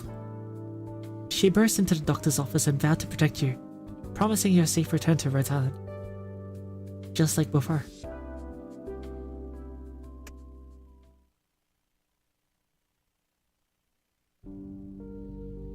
I kept them alive in Chernobog. I got us through it. This time's no different. This encounter with Ursus will be very different from before. Natalia and I have it worked out. If we operate under her family's Rostov Industries, we'll have an easier time moving around. I'm not worried about your status. The assessment says you aren't fully prepared yet. There are always other parts who can help Rhodes Island. We're all nervous about going back, at least a bit, but you can't keep hiding from it. This isn't some journey home for self-healing. We looked over the risks and volunteered because we think we're a good fit for the operation in Ursus. We decided to call Rhodes Island our home a long time ago. So I can guarantee I'll bring them back home, safe and sound.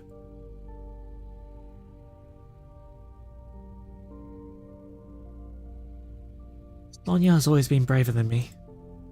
Amia, as far as the details of our collaboration with Rostov Industries, I'd appreciate it if Dr. Kasi and the doctor could take a closer look. I believe this will only be beneficial to our operations.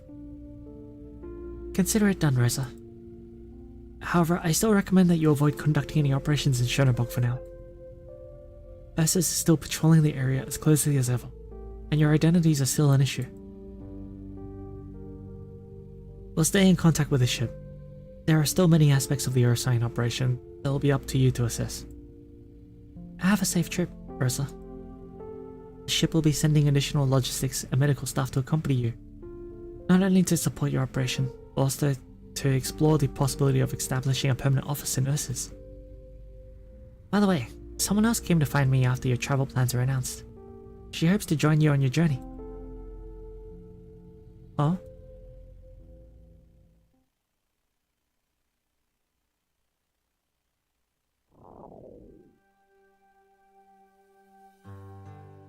Gumi, put the pot down. You eat your fill first. Uh-huh. I haven't gone hungry in a very long time. Maybe I was just too busy today and forgot to eat, Stina. You and Zima are here, so I'll be fine. Then get to eating, you hear me? Open wide, Gumi. I'm full, leader. Come and think of it. Do you have anything you need us to bring, Zima? Personal thingies? I brought some big crates with me. Well, let's just bring the guitar Natalia gave me. Don't want her asking about it later. Anything else, just leave it at home. Not like we're never coming back. Didn't you say we weren't taking anything? That reminds me, I got some junk to give to someone. Mind if we swing by Sherag on the way, Sonia? Should be fine. I'll submit my travel plan to the doctor. Excuse me, might I join you on your trip to Ursus? Oh, it's absent. Sorry, I know this request is sudden, but Sonia, let Zoya come with us. This rescue mission will be a long one. We can take care of each other along the way. You already know, Natalia? I talked to Rosa about it. That's what it, Zoya. This isn't our first joint trip.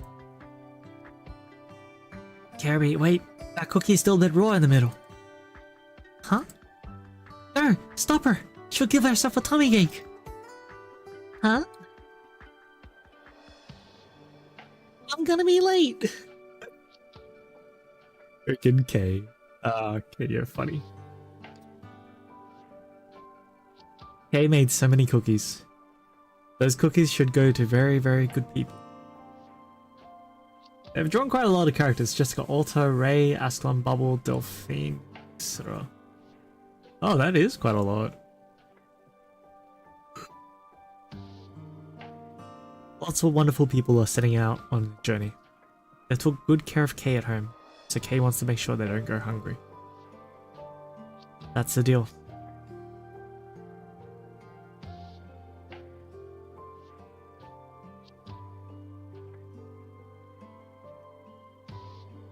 Doctor, the copy rooms on each floor have been packed with people these past few days. This round of field deployments, going out to so many different regions, is the perfect opportunity for us to pick up local souvenirs. A wish list everyone's been making are long enough to start a whole Terran Expo. In the past, closure has suggested that the procurement department make unified purchases for the operators, but I rejected the idea. Let's keep the spirit of the tradition alive. Procurement will be sending out a notice soon regarding reimbursement. Do you need me to bring back anything from my trip to Victoria? Kase shakes her head. She looks at the cookies Folonic is holding with a bit of suspicion. Kaoe shoved these cookies at me just now. She has made a gigantic mess in the kitchen, and Amiya is still trying to help clean it up. Poor Amiya. Folonic, you're going to have your hands full on this trip to Victoria. In addition to recovering data from several offices in the Ducal territories, you'll have to monitor Al, Saurusi, and Reed.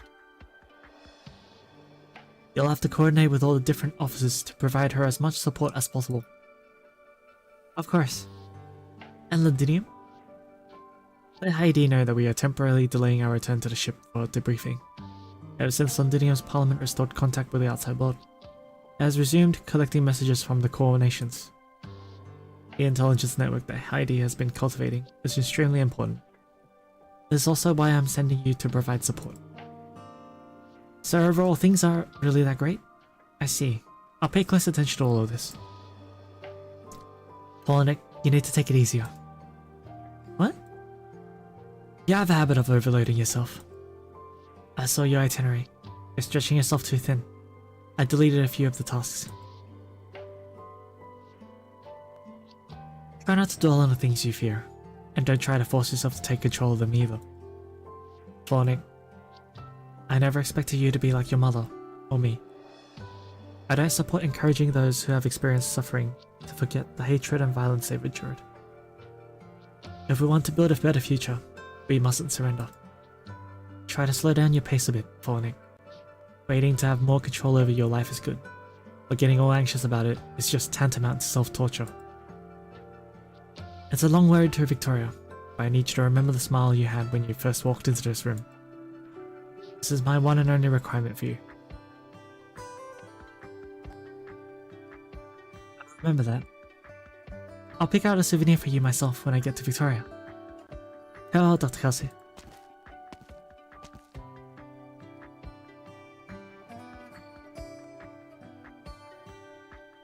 You don't need to hide. I was afraid you'd be angry. You told me not to be sad about Syracuse, but I made you sad. I don't want to leave Rhodes Island this time. I'm afraid you will force me. I haven't prepared the transfer order for sweep yet, Red. Stay here on standby. Ascalon's orders will arrive soon. After we receive the orders, can I stay by your side? Yes. Didn't you arrive some time ago? Yes. I arrived a while ago.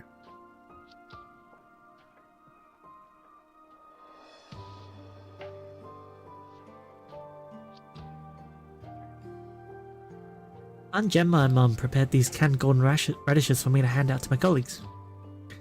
Sorry, there might be a few too many of them. Should we maybe bring them in the kitchen first? There's a veritable amount of cans here. I'll leave them with you. All this stuff happened all of a sudden. It's been too long since I've been home. Mom's stockpile of canned goods is getting out of control. She just keeps dumping them on me over and over. Did you just tell me they were prepared specifically for our colleagues? Yeah. Yes, right. Anyways, they're all mine. I'll decide how they're used. Doctor, might I trouble you to help me distribute these to our colleagues when you see them? Mommy's on a tight schedule, so I don't have the time to do it myself. Alright. The 2 cans with names on them. I saved them for you and Amiya. Don't give them out by mistake. They look more or less the same. Of course they're not the same. Right. I'll also need to take 30 cans on my own trip. For your own supplies? No, as gifts. Wormy and Ray have an old friend, Jerry. Ever since he married Kara, his career has really taken off. I saw the last photo he sent. His family has been blessed with quite a litter of kids lately. Army made plans with us to stop and visit them on the way. They mentioned this. Time really flies, huh? And we haven't really changed much, eh? Well, Amiya sure does seem like she's matured a lot ever since she returned from the castle. Please take care of yourself as well. Don't worry, Doctor. I look forward to seeing you again after the field missions are complete. Still, this field assignment covers a pretty wide area. I'm afraid it'll be quite a while before I can sleep soundly in my own bed again. Don't worry, Rhodes Island will wait for you to return. Righto. Keep the lights on for me, Doctor.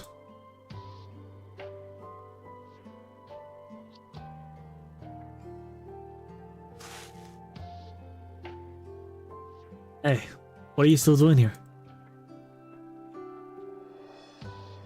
I just thought of something. We still haven't been given our medicine health maintenance manuals yet. We need this guidance so that we can remember our health regimens. I mean, this is going to be a long trip abroad. Will we all remember to eat our meals and take our medicines? The medic operators will take care of all that. Why are you worried about it? But we often do forget to take proper care of ourselves.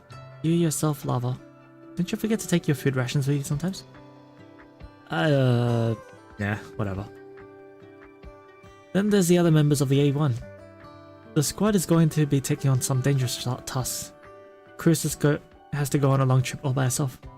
Will they be okay? Enough already. You're quit treating them like children. We've been at this for so long. We're all adults already. I know. I get it. It's just that leaving a place I've spent so many years with everyone, day in and day out, and not knowing when I'll be back, it's a lot to take in. I just feel a bit empty inside. Don't worry, we'll be back.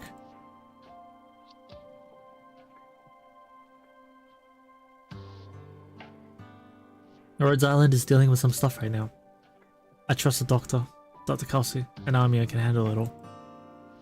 All we have to do is complete our own tasks and be patient. Rhodes Island is our home. We're not going to lose our home. No matter what happens, we'll be back. Someday. Right. We'll be together again. People are leaving the ship.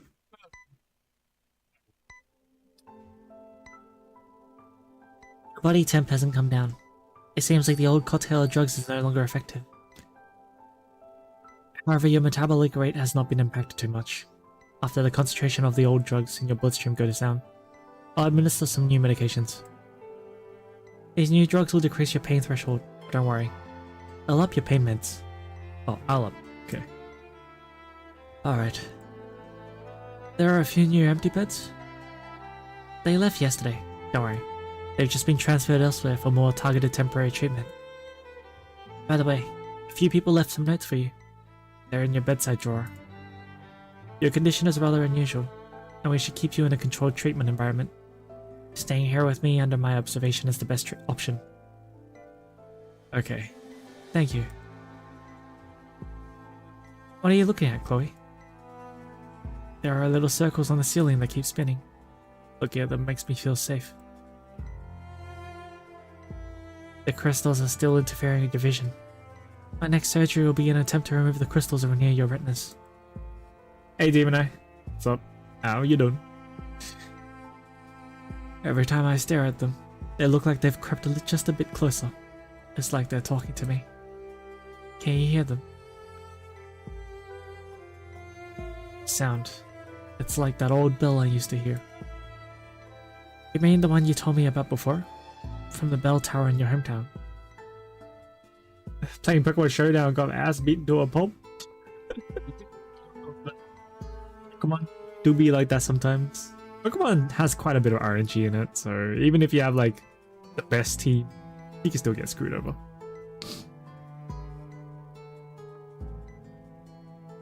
There's more than just one bell tower. I was on a quest to repair all of them, and had already repaired quite a few. When they were all destroyed by cannon fire.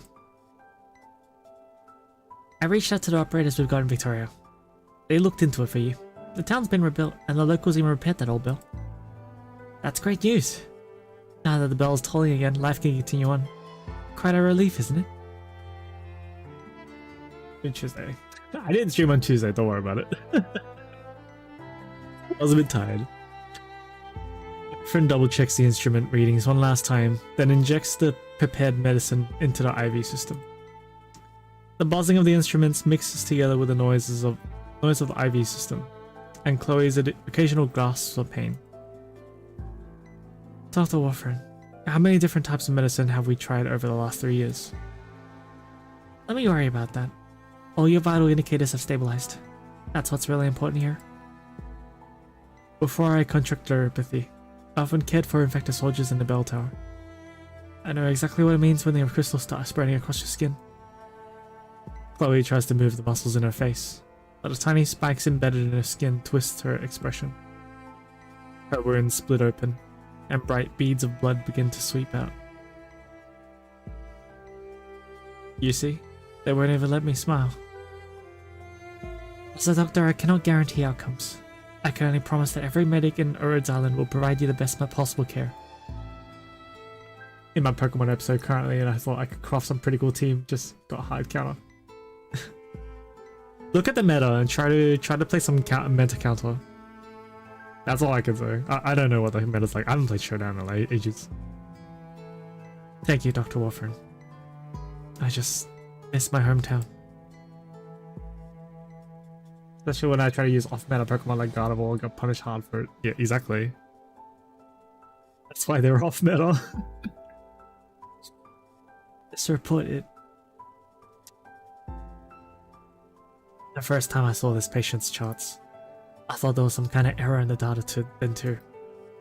But we checked the data several times, and it was correct. By all logic, no patient with this higher cell originium assimilation rate should still show any signs of life.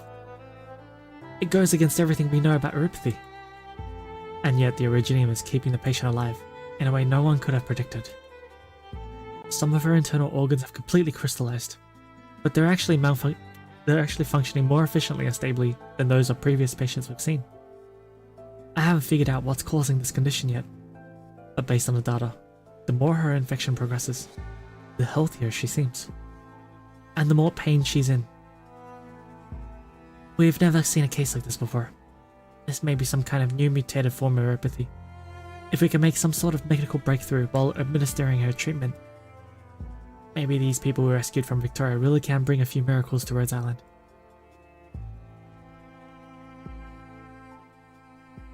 Hope in treatment. To be clear, I didn't just copy some Wolfie VGC click video to just pick whatever Pokemon I want. Yeah, okay.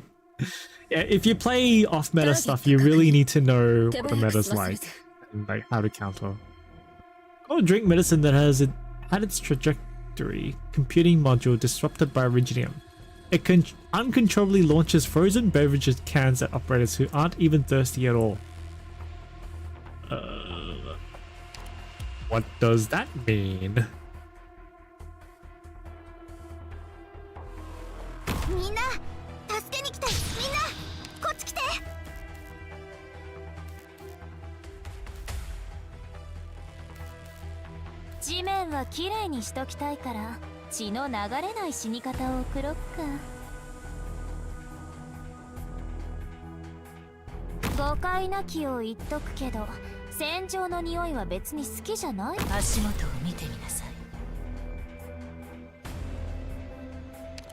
How bad God of War ranking was in the showdown? It was 2 tiers below standard format. I've tried using God of War before. this was ages ago, right? But I had a game where so it came down to 1v1 God of War versus Charizard Y. You got Charizard Y. So the really funny thing is that my God of War attack moves. So the opponent was like, really?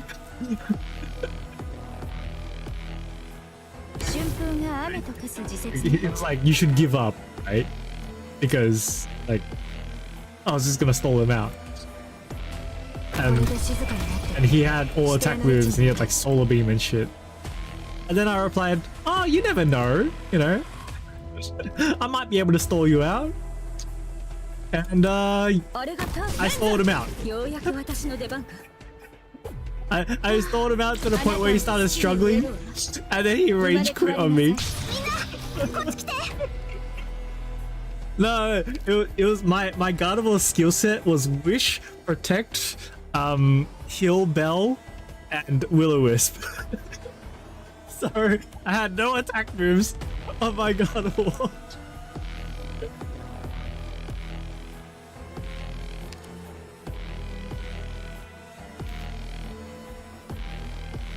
Monster, 座標についた。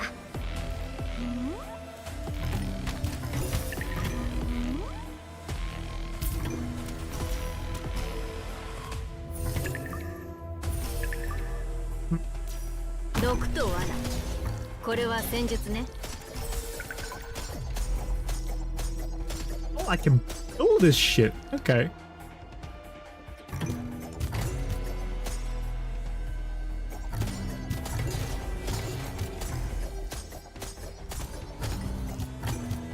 Oh, I need to deploy this thing, right? How do I...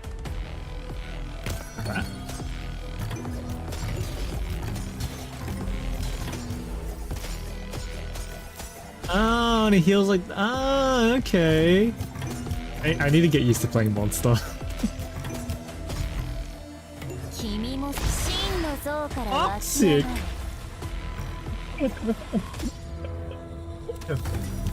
For attack moves, Mon.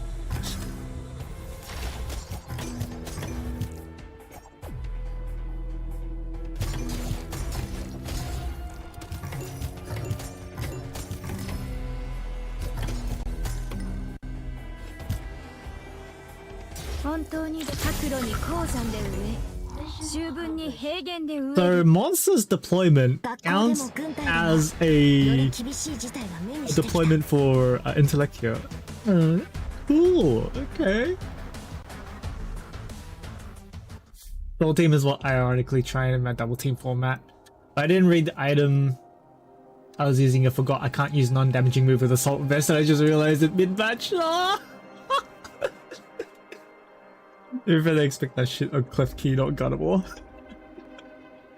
Exactly, they expect that shit on Clef Key, not Gardevoir. Who the fuck expects a 4 status move Gardevoir, right?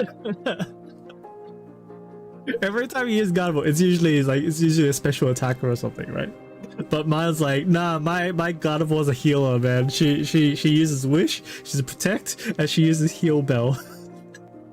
And she spreads Will-O-Wisp across the team.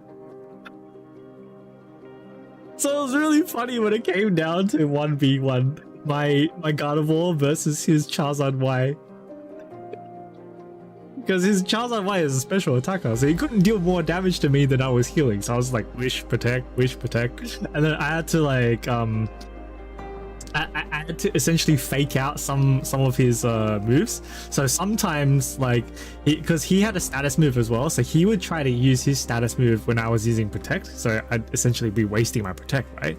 So I'd have to Jedi mind trick him to be like, okay, you're gonna use your status move now, and I'm gonna use my status move now, which is Will-O-Wisp, which does nothing to Charizard. Why? So he'd use his status move while I use my status move or Wish, right?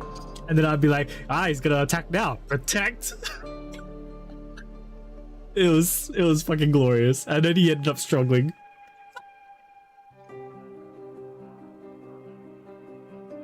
Why can't that thing be deployed on range tiles? Yeah, that's what I was thinking. Like, the monsters thing can't be deployed on range tiles. I was like, huh, okay. That's something new to know. But yeah. Gotcha yet? I already gotcha'd. It was a really quick gotcha. Man is trying to waste Charizard's PP. I wasted Charizard's PP. He had no solar beams left. No solar beams, no fire blasts, no Will-O-Wisps. I can't remember what his last move was. But, yeah.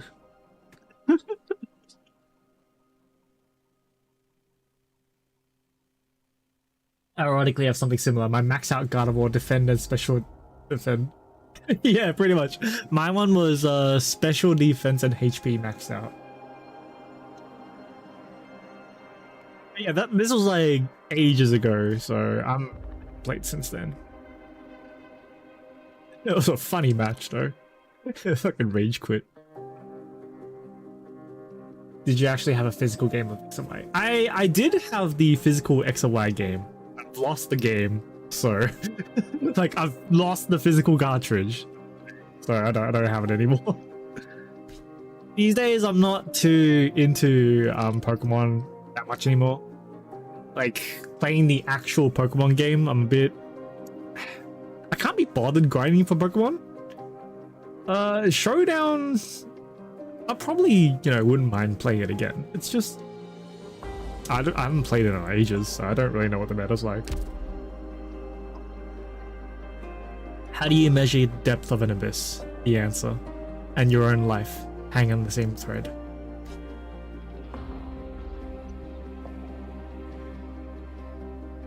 One tile, okay. And there's gonna be enemies walking through here. Yeah. New meta is Gen 6 Mega Evolutions. Yeah, that's right. They're bringing Mega Evolutions back, yeah?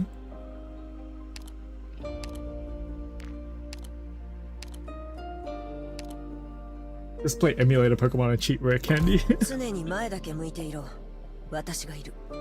mean, you can just play Pokemon Showdown and that's just like, just manually put in levels there. You don't need to grind the Pokemon. Like, that's the part that I like about Pokemon, is that you can like the battle is what I like about Pokemon. The grinding and the collecting is, I don't really care too much about it. I'm not a collector. I'm not a completionist, right?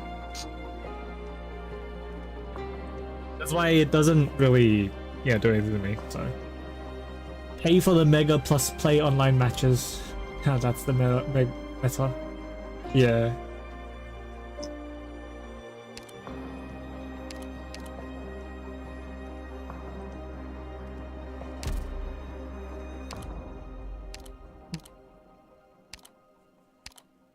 この人たちをいっぺんに護送すればいいってわけね。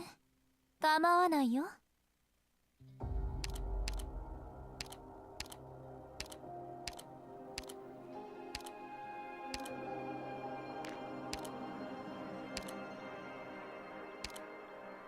私が死んだら見舞金でみんなに焼きじゃがいもをおごっておいて。So we're not using A anymore, using MONSUTA. 案ずるな。作戦指揮の真髄は完全に把握した。怪我を負うことを恐れなくていい。君たちが全員生き残れることを保証しよう。Current meta of Pokemon is also toxic because it's so centric. And if you don't know any of the new Pokemon moveset and abilities, you fucked. Like what I feel when I first started. I mean, that's kind of every meta, if we're gonna be honest, right? If you don't know the meta, you're fucked. That's kind of normal.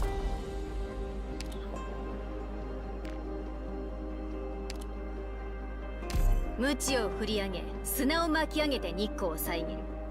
それで欲しいものがあれば持ってくんだ。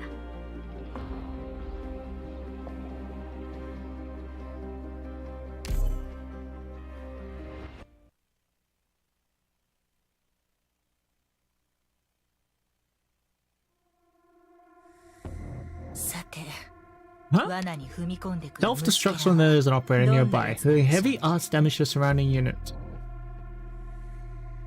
Okay. Okay. ドクター、ここっていい景色。影が揺れて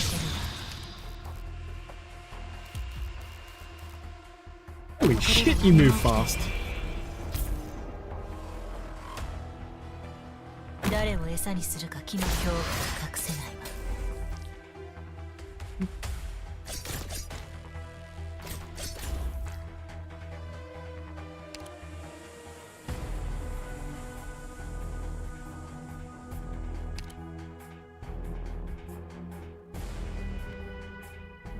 態を変更中。リン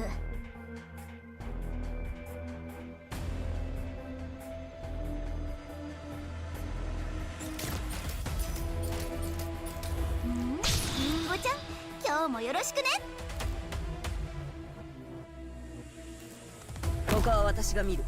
よそに目を Oh, I 光 should らせ have ろ。 put it 私 facing の名は down. 闇の奥 Yeah, 底 that's だ。 right.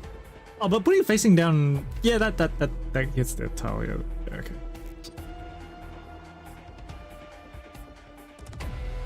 取るに足らん処刑だ。立ち会う価値もない。あまり待たせない。足元を見てみなさい。遺言の伝達断る。わあ、本気で行くよ。春風が雨と化す時節ね。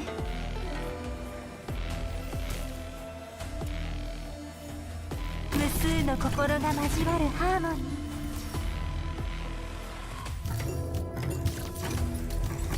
ー。どうすればいい？絶望の匂いまではカムフラージュできないわ。任務概要なんてただの紙くずよ。あんたが何をしたいか本気で行くよ。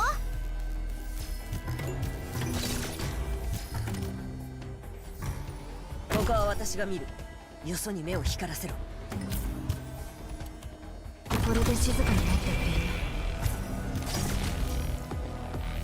記憶に残るのはこの刃の切れ味だけだ。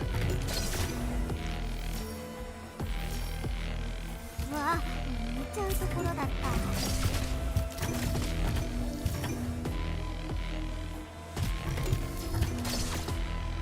私に出会ったのが運の尽きた。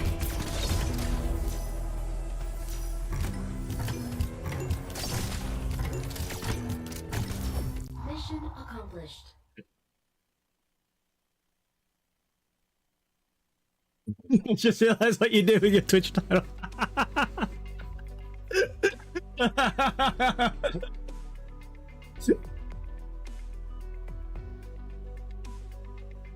I encounter at least 5 bulky team in my game per week. I have well-rounded teams, so I can't just punch through them.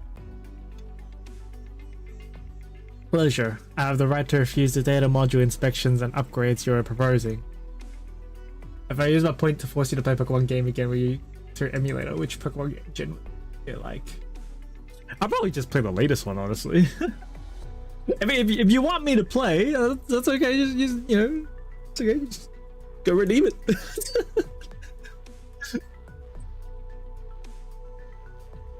Would not be treated like Thoromax and Lancet too. You know very well I am different from my colleagues. Relax, I'm not trying to trick you into a module upgrade this time. Latest. Let's just switch too. No, I'll play it on Showdown. I won't play the actual game, the physical game.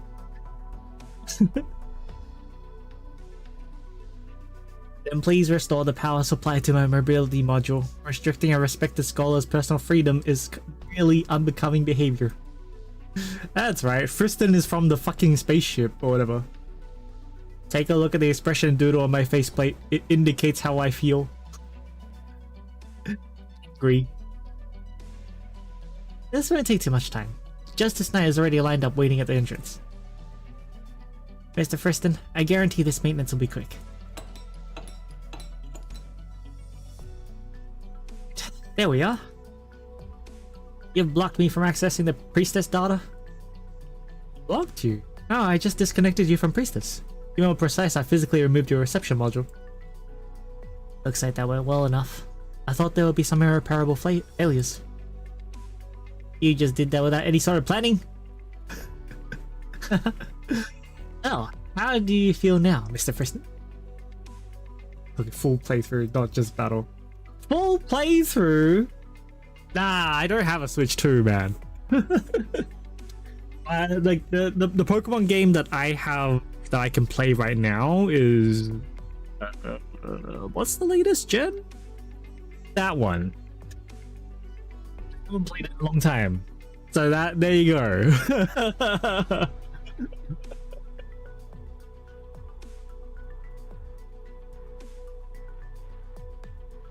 The redeems are usually only for a bit though. I usually only pick up the game if I really enjoy the game. So you can ask me to redeem it, and then I'll play it for like one stream and then I'm done. Because I don't really enjoy playing Pokemon.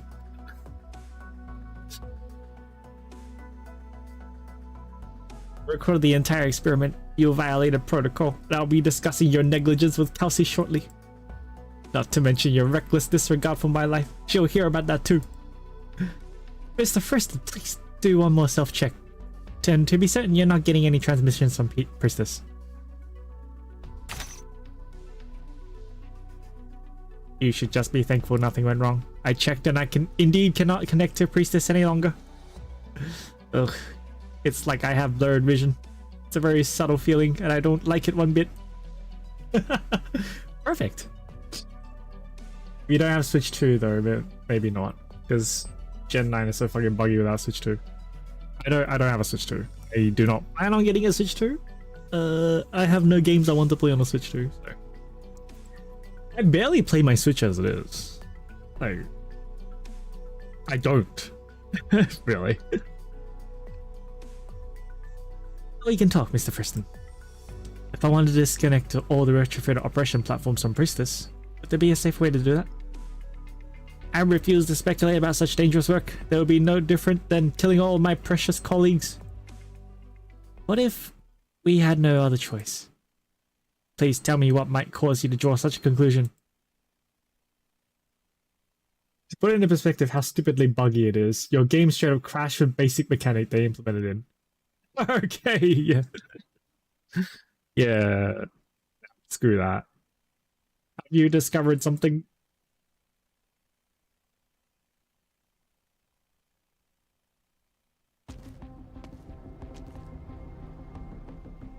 Closure. Can you determine the root cause of the last few Priestess oppression errors? The logs show that most of the errors are caused by human error. Operational mistakes made by team members. This again. Either way, backup systems are being deployed as quickly as possible. The framework for independent terminal command system has been upgraded as per Calcis suggestions. I've named it Zoot. Temporary admin permissions have been given to the Dr. Kasanamiya. And me, of course. A lot of the ideas I had when I first designed the system feel a bit outdated now. I really want to scrap it and start over, but Calcis shut down that application. We don't have much time left. Can we seamlessly switch to a new terminal command system? I'm still working on that. We still have no way to replace Priestess' current role in Rhode Island's daily operations. Much of our medical data and resource allocation calculations still rely on Priestess.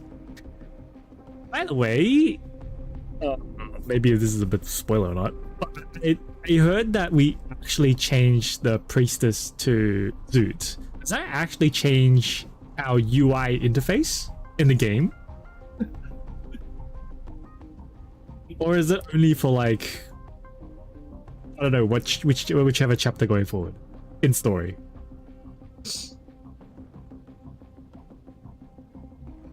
The biggest issue I'm facing is how to construct a data center and energy hub reliable enough to support the new command system.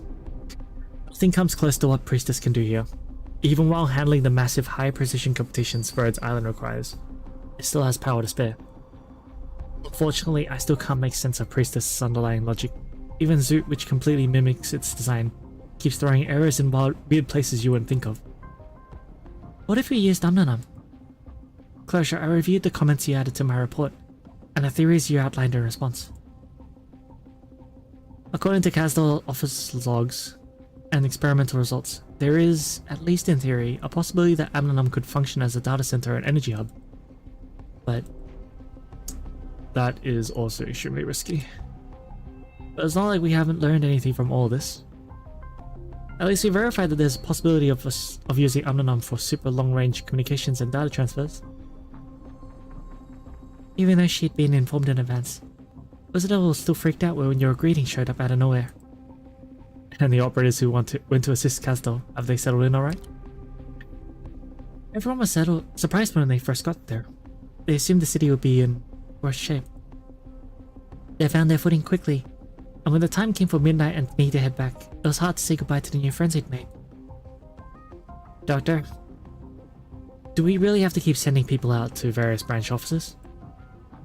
I've never seen the ship as deserted as it is now. We've come to a mutual understanding, Closure.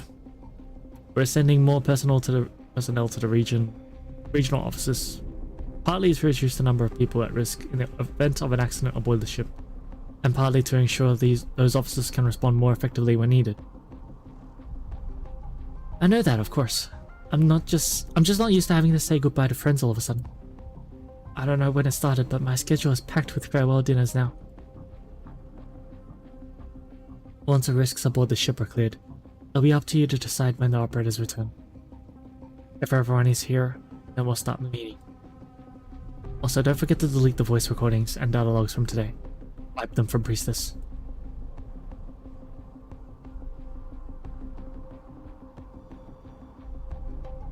From here on out, every decision we make will shape the future of Rhodes Island. We've reached a consensus. If we want to guarantee the safety of Rhodes Island's people and assets, there are certain decisions we can't avoid any longer. Simplify the ship structure. Yes, we need to segregate Rhodes Island's important resources and help the personnel stationed on the ship settle in. This will help ease the concerns of those stationed on the ship, while also improving everyone's response time in the event of an emergency. But I still have some questions, Kelsey. This means we'll have to dismantle the vast majority of the ship's structure.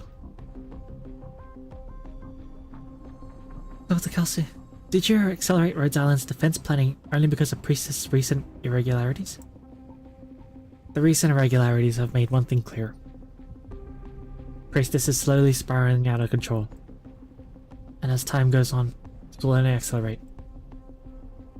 However, Priestess is only Rhodes Island's terminal control system. If it's no longer in our control, then who is taking orders from? Who is it taking orders from? You're worried about internal threats? Amia, that possibility has always existed. Oh, referring to the doctor? Oh. I trust you, Dr. Kelsey. Ah, what a headache. What do you think, Doctor? I trust Cassie's judgment. She and I have already rehearsed hundreds of contingency plans. Rehashed or rehearsed? Rehearsed, okay. Okay, then what can I do, Kelsey? You've already played a big role in the ship's reconstruction. The mechanical structures connecting the different core areas have been almost completely replaced with cyclic hydrocarbon prefabricated materials over the past 5 years, which can support a certain degree of modular disassembly. A certain degree? The power systems on the lower deck and the uppermost deck cannot be separated for now.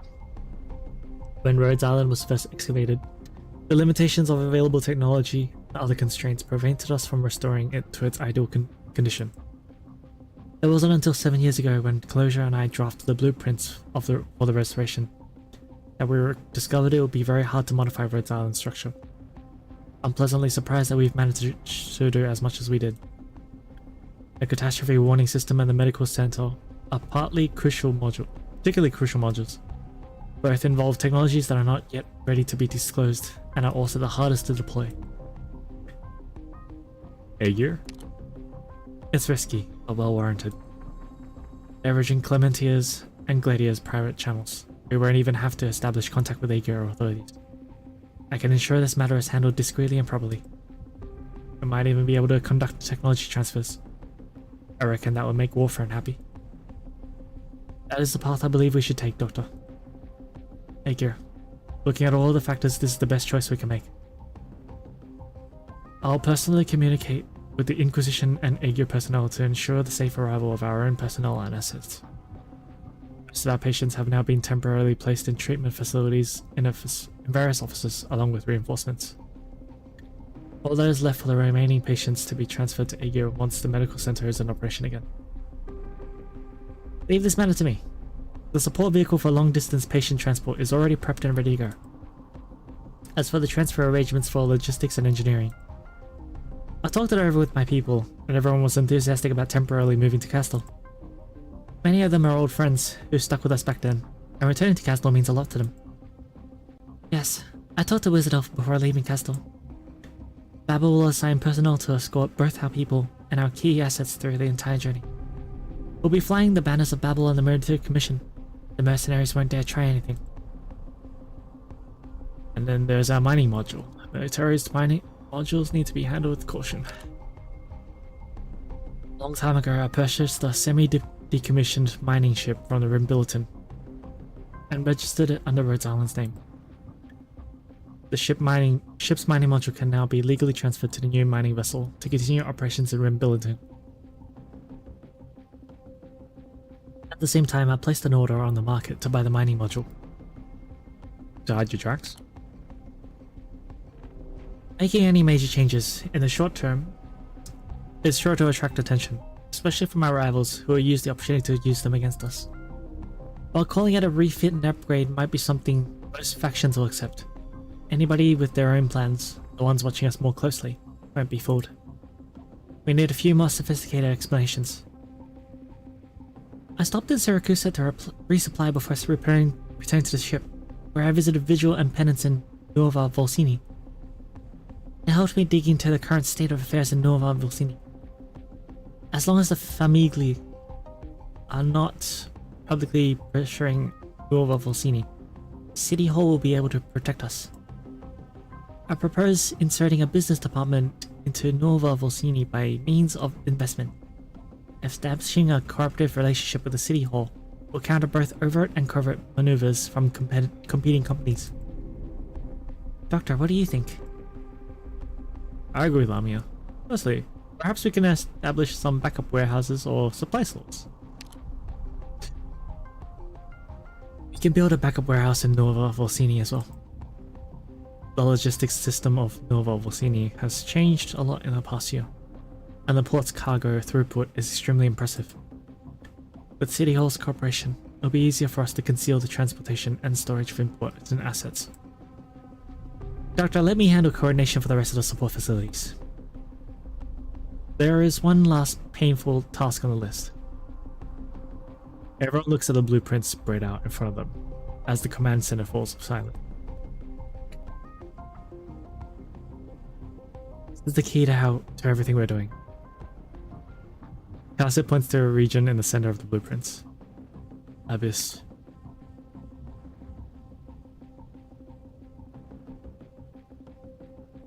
What the? It's pixelated. On the blueprint, a new area has been added to what was once a blank space in a central section of the mid-deck. Abyss. Cassie has never told you what this abyss really means, but you still have a vague feeling that this is area marked on the blueprint. This area has never been recorded by Priestess, is inextricably linked to you. A long time has passed since it was last opened. Even back then, when I had to get close to that place to bring back someone important, I didn't dare go near the deeper part, the one that's been sealed away all this time. However, now I'm not even sure what kind of changes have happened in there. As I just said, if the Priestess abnormalities have a specific cause, then the Abyss must be involved somehow. How do you think we should deal with this section, Doctor? I haven't the slightest idea. I need to go there and investigate. Dr. Kelsey, I can go with... I'll bring the doctor there myself. Amiya, Closure.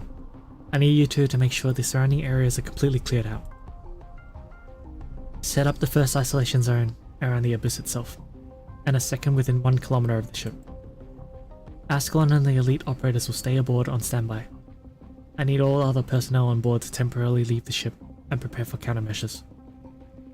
Amiya, you and Closure must leave temporarily as well. Be prepared to activate our contingency plans at any time to deal with unexpected situations. How long do we have? A mass migration like this will be hard to get done in a short period of time. 15 days. During this period, you need to complete a full body data scan and comparative analysis, Doctor. I'll get it done. Dr. Kelsey, what is actually in the Abyss anyway? The beginning of everything, and the end of everything. The Alpha Omega. Kelsey, I wanted to go to the Abyss and see for myself. Cassie seems to know why you want to do this, and gives a slight nod. Alright. Please keep in mind, until we are fully prepared, We can conduct preliminary explorations on the periphery. I'll be careful.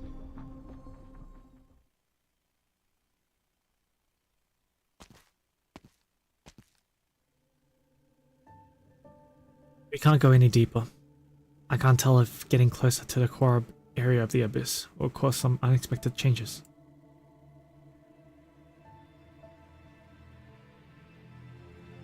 We're still some distance from the actual abyss. I also don't have permission to open the way to the abyss.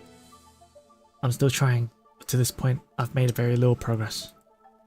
So you're saying this is where I first woke up on Terra? Physically? Yes, but your situation is a bit more complicated than that. Does coming here bringing back any specific memories? Is this some sort of test? Cassie shakes her head.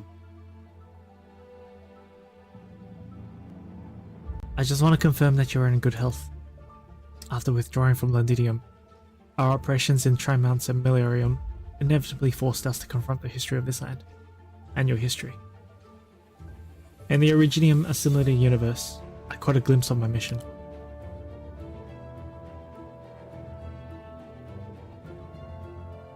Savior of this land. The destroyer of this land. Cassie, I cannot avoid it, nor do I have any reason to.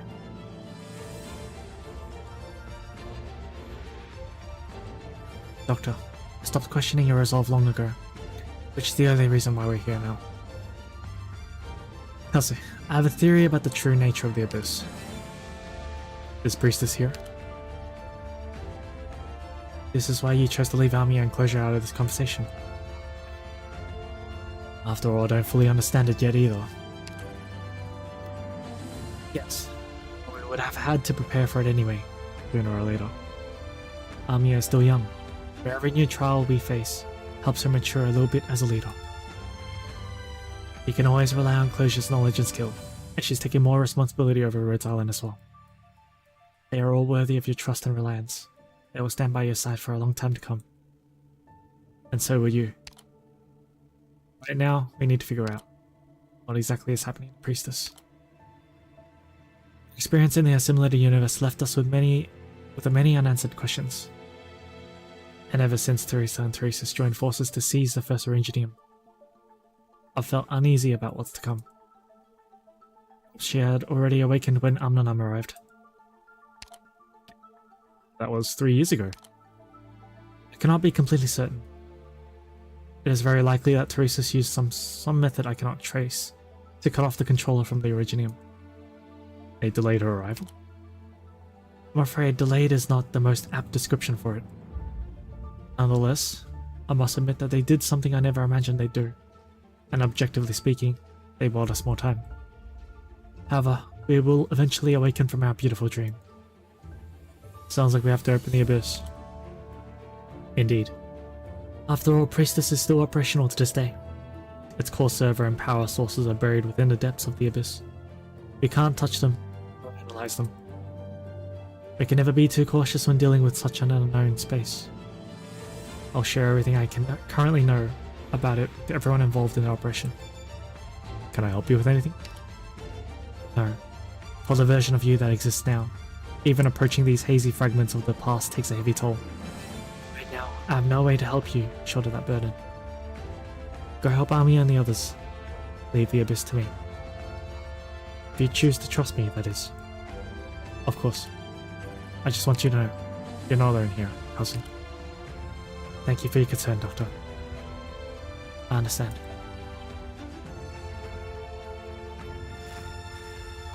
You're raising death flags. I mean, we already know because I've seen it.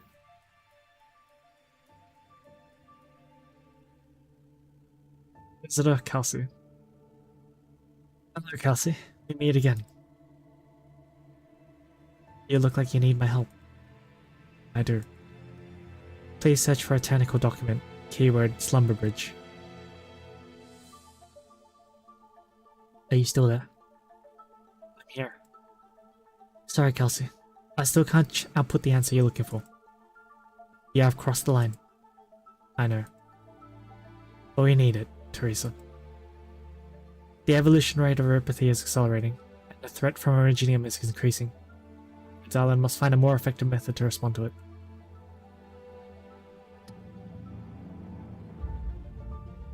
I get what you're saying, but I cannot provide what you're asking for, as your request violates the underlying logic of EWDB 2218.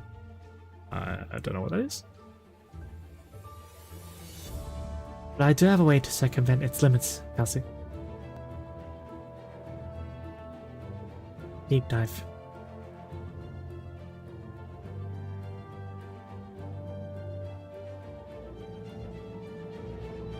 Universe?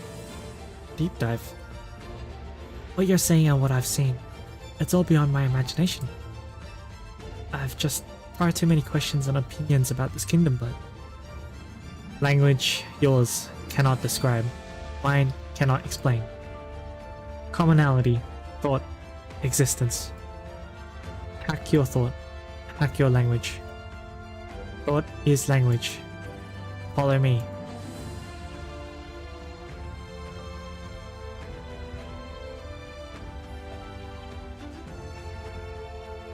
Massive instrument instantly catches the Cortis's attention. The vision swims. The instrument distorts the light and her consciousness. To the Cortis, it sometimes appears to spin faster than her eye can follow. Other times it appears completely still. No, it still appears to be moving, slowly. Very slowly. She stops looking directly at the device that seems capable of devouring her consciousness. Yet she still can't stop herself from falling over. The ice-cold co-traveler catches her. Resonance. Accept it. Forsake resistance. Hear yourself.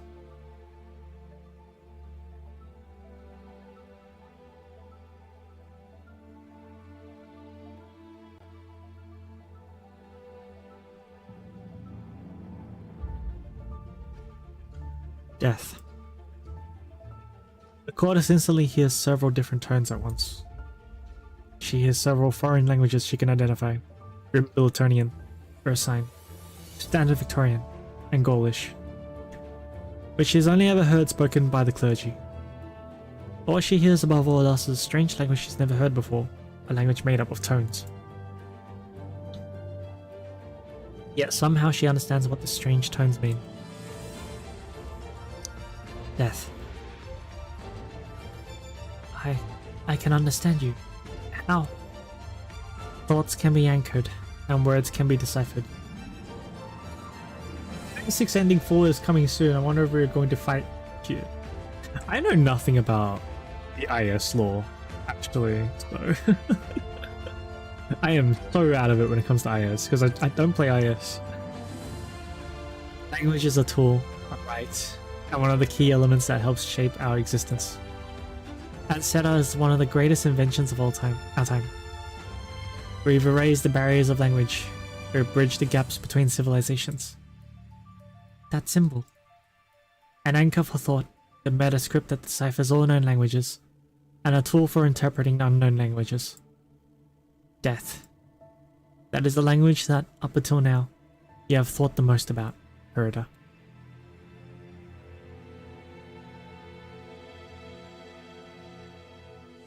Incarnation. Is how you all communicate? Communicating via voice is inefficient. However, it is very intriguing and a good way to express emotion. Many still stubbornly hold on to this tradition, deepening their emotional bonds with one another. I don't fully understand you. Can you tell me where we are right now? A ship that salvages death from the grave. We seek answers to the ultimate questions among the ruins illuminated by light. Before the same destruction befalls us. Before death befalls us. The place you have visited, its master calls it Rhodes Island. The Cortis is confused. She's no longer confused by the strangeness of her surroundings. She's perplexed by a different question. Raider's daughter, help me understand the Gen Z language. How can a god die? There's so much going on. It's hard to really understand what's going ド on. クター、約束してくれないか。次はもっと敵へ近づく許可をくれ。より効率の高い手段を試せるから。The three siblings, she's dead in the story. She's... Oh, okay.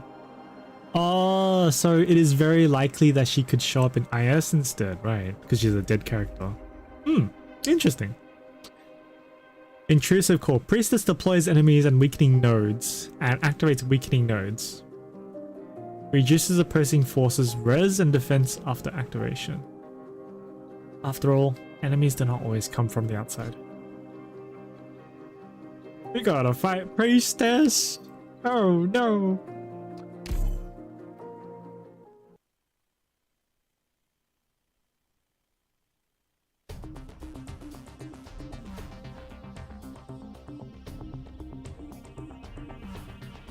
Is that maintenance helper lost again? Watch out for the originum on it. Don't let it get close.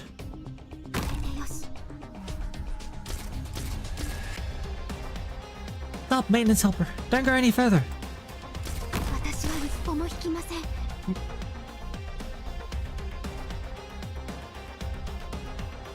Getting strange commands from a terminal's combat interface. Same here. What does that this strange symbol mean? Priestess process reset. Detected. Identifying target. Identification complete. Beginning combat deployment. Prepare to eliminate threat.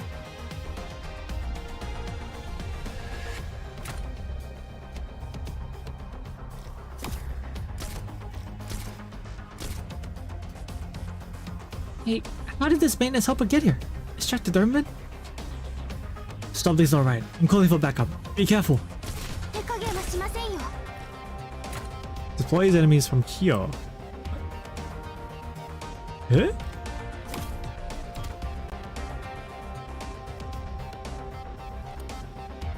Getting attacked by the drink machines?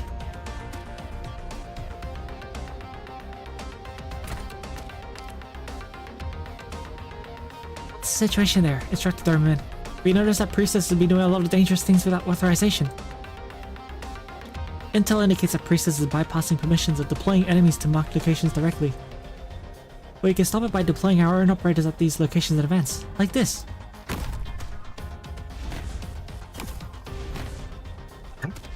Get deployment. A threat target identified. Modifying command. Reassessment complete.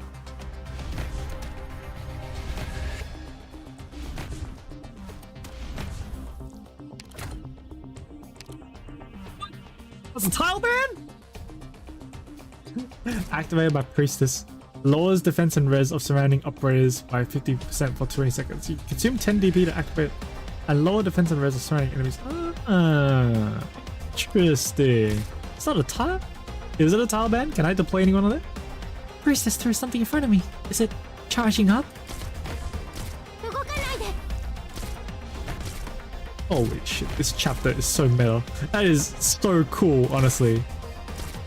I love the concept of this. 動かないで。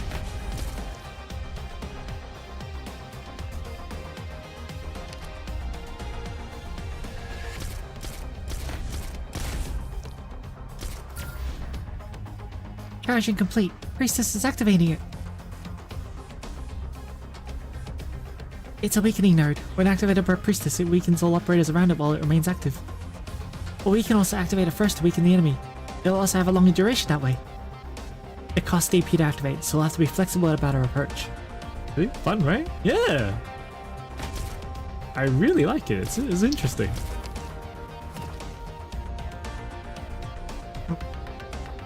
Eliminate all the remaining enemies. Already fought two siblings that I have 6, so I'm surprised we're gonna fight G2. 絶対に触らないようにしてくださいね。医者ならここに。絶対許しません。聞いてるよ。これでいいだろう。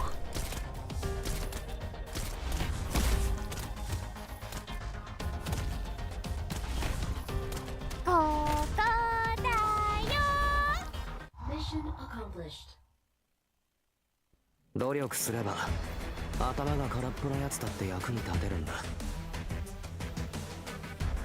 such a interesting take on things. It's so cool. I really like it. Yeah.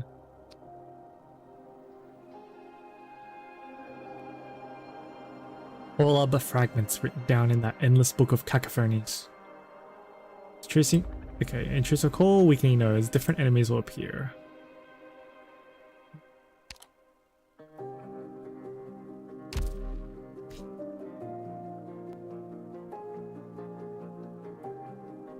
Is that a staircase behind us? Is there any way to block that? Is that a ground tile or is that not? I can't tell. Okay. If you activate the node before Priestess, it becomes frustrated. Okay. That is kind of funny.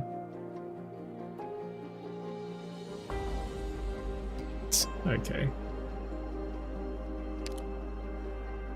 So we probably will need fast redeploys to, in case we can take hold of a tile for it, and we'll need a DP generation as well.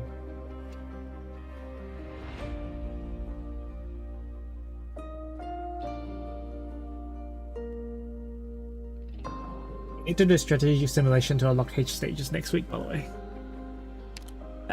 It will take forever for me to get to the HS stages. I still won't be finished with story next week, so because I'm gonna be reading the chapter first. So, all right. I'll see you later, Epon. Thanks for joining.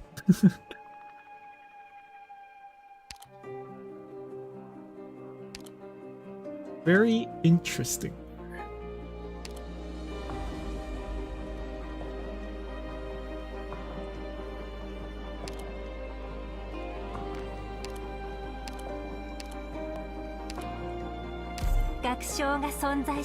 Go with that for now. I don't actually know.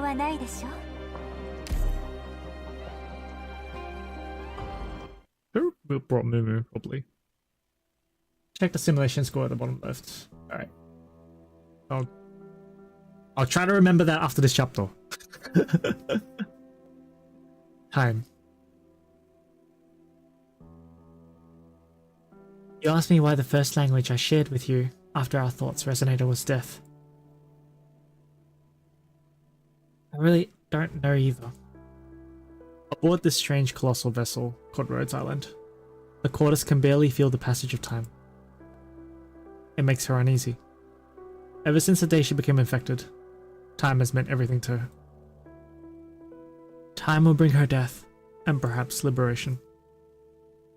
Take my time and read the story. I don't really feel like reading a story right now. Yeah, okay, fair enough. See, my problem is, if I don't read the story as I'm playing it, like, I tend to just forget about it.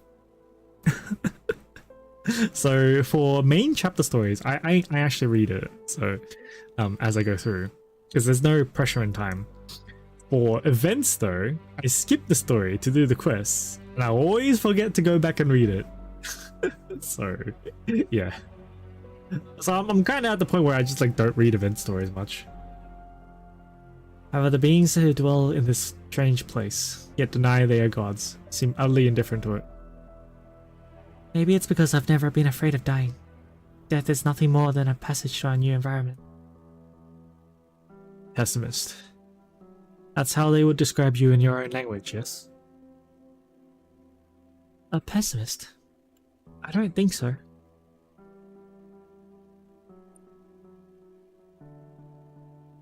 Quartus blurts it out, and regrets it, just a little. She had agreed with many of the clergy's arguments back then during those debates. But now that she's here, does she still need to think in those terms? Does she really care about anything she's experienced before the collapse? After all, even time has forsaken her now. Did you read any of the event story, or just main story? Just main story. The only event story I read was the one that was related to chapter 14, so the Teresa one. Teresa and Ascalon, that one. I once worked in a mine that seemed to be endless. To maintain efficiency, the overseer would kill or drive off any bothersome originium slugs. Originium slugs are mine. Yes. Those Iridium slugs are even weaker than me.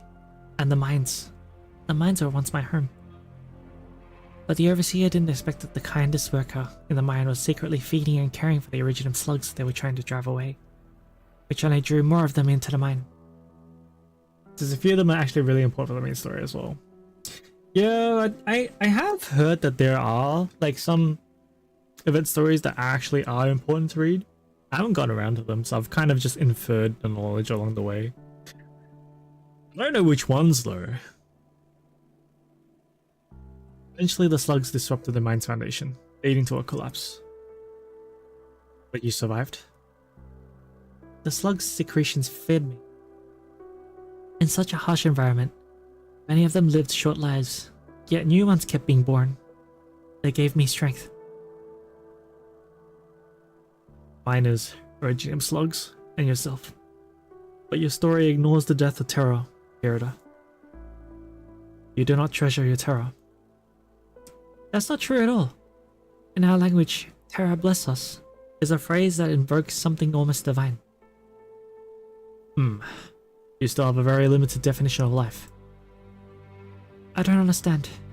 You've shown me so many individuals, each starkly distinct from the next. You all feel love and hate just as we do, and yet are still vastly different from each other. Salvaging death from the grave, you all live united by a purpose that I can't understand. But why have I come here? The courtice ponders this question, but her intuition tells her the answer lies with the person who just extended a hand to her. She looks out the porthole at the top of the cabin into the cold, silent, and endless expanse of space. The light from the distant giant sphere once again passes over the dead planet, piercing the courtice's eyes. However, despite her blurry vision, she spots a small silhouette within the light. There is someone out there in deep space? Is that the one I'm looking for? Someone out in the depths of space seems to hear the courtice's voice. A shadow within the light stirs ever so slightly. You're looking for me? One circle, two circles. The little dots are spinning in the darkness. They're accelerating, coming closer and closer. They rip a hole in the darkness, and a bright blazing beam of light shines through. I extend my arms and embrace them.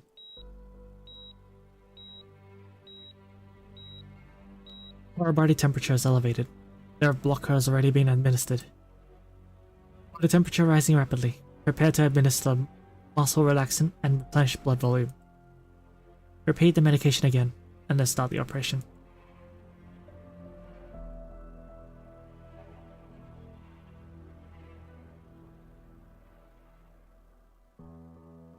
Dr. Warfern?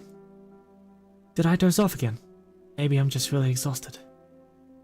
Don't try and speak now. Your throat is badly injured. You feel like you went to sleep? Yes, and I had a long dream. You didn't feel any other discomfort? No. Did something happen just now, Dr. Warfern? Nothing major. Did you dream about anything special? Anything special? That's hard to say.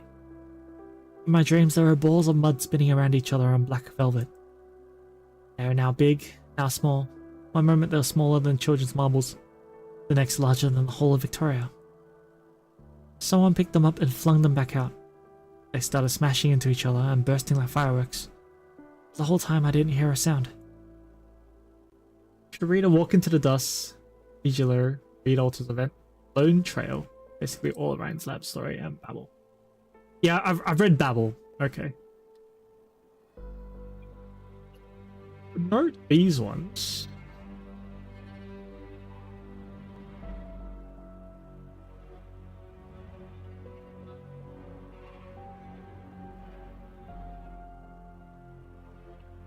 I'll probably read those in my own time if I get around to it.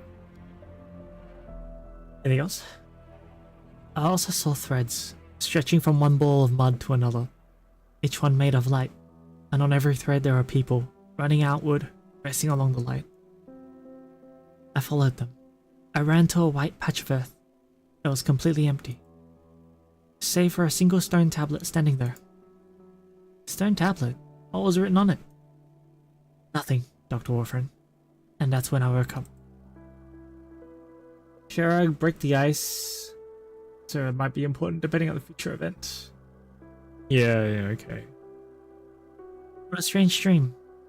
But then again, you remember it quite clearly, which means your brain's memory module is still functioning properly. The more clearly you remember your dream, the closer you were to waking up when you dreamed it. As I see it, the fact that you're able to remember your dream is a very good thing. Say, I haven't seen Dr. Touch lately. Today. She has other matters to attend to. She told me to give you this to you. Look. Huh? The spring, the gears, the hands, all the parts that make up a clock. She said it would help you relieve your stress. Dr. Warfren, is Rhodes Island in some kind of trouble again?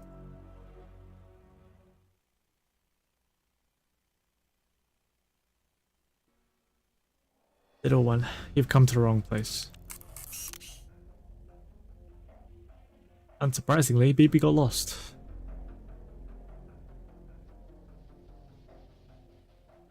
Seems like Closure failed to examine your program modules.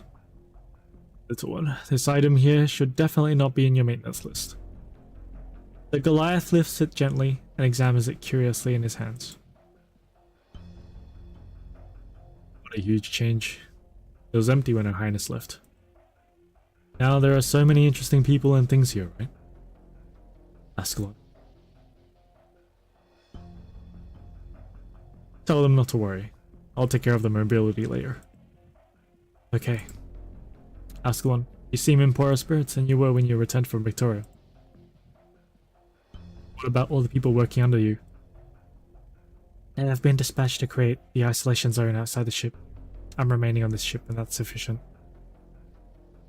Rhodes Island does indeed need a blade that moves through darkness. But that doesn't mean you need to consciously remain silent. Come chat with me when you have time. I have liquor here. Besides, I want you to tell me about Teresa's. I witnessed the beginning of that heroic epic, and you witnessed its end. What we saw were very different. Okay. I'll convey your thoughts to the Doctor and Amiya when they have time. Next year Ultra event is a direct sequel to EP 15, so basically all Laterano event, Guide Ahead, and Hortus. Yeah, get people smoke. Okay, and I guess that might be important to read as well. Goliath places BP in front of the exit passage. Stop wandering around. The mobility layer is dangerous. Don't underestimate what high concentrations of originium can do to someone like you. I'll keep my eye on the work here, and that'll be enough. Runs away in panic. Damn, Kelsey. What could have gotten you this tense?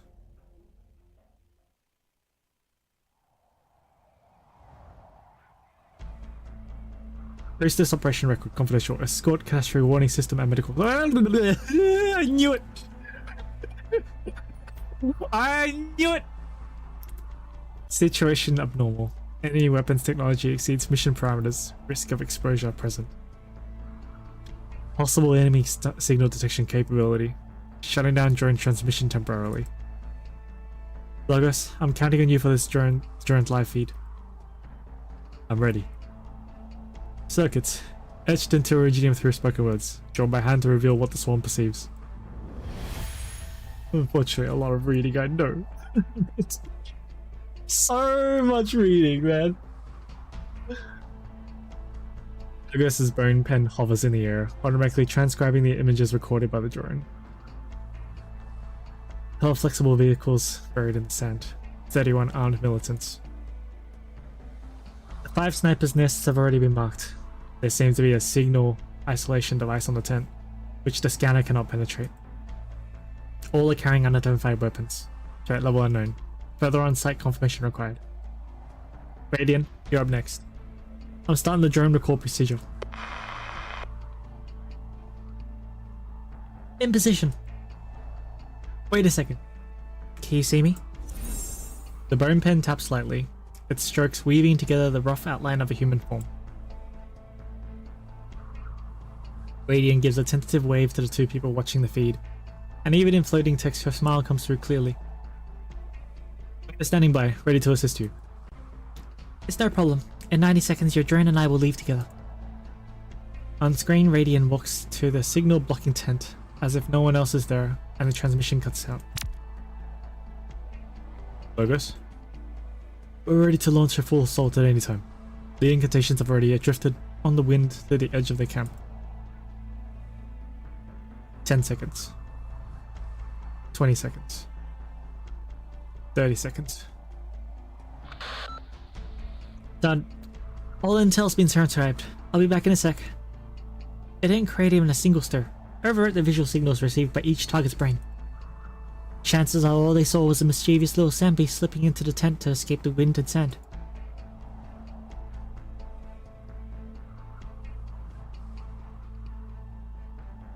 Mechanist, how goes it? Did you discover anything while passing the intel reports? All weapons have had their origins erased, and have been modified to suit their operators. But I'm familiar with how to operate it.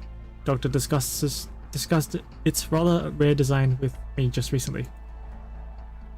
They are from Aegir. Aegir? For the people who are going to interface with us, aren't they also? Regardless, the threat has been cleared. We must not yield to such a threat and allow it to interfere with our equipment transfer. Nor can we create any disruption that could alert the personnel involved. The matter is of great importance and needs to be resolved quietly.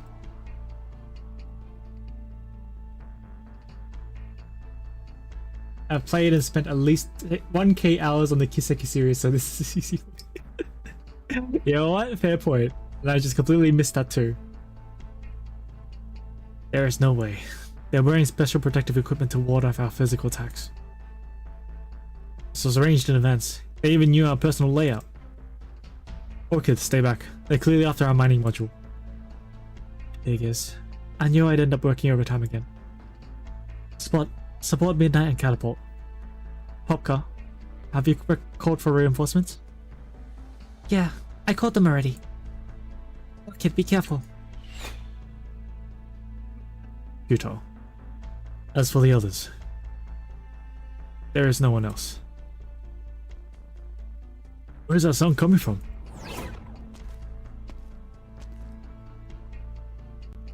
Early have prepared well. Unfortunately, you're not quite strong enough to handle arts. It's alright. It shouldn't be you. Your heart has gone silent.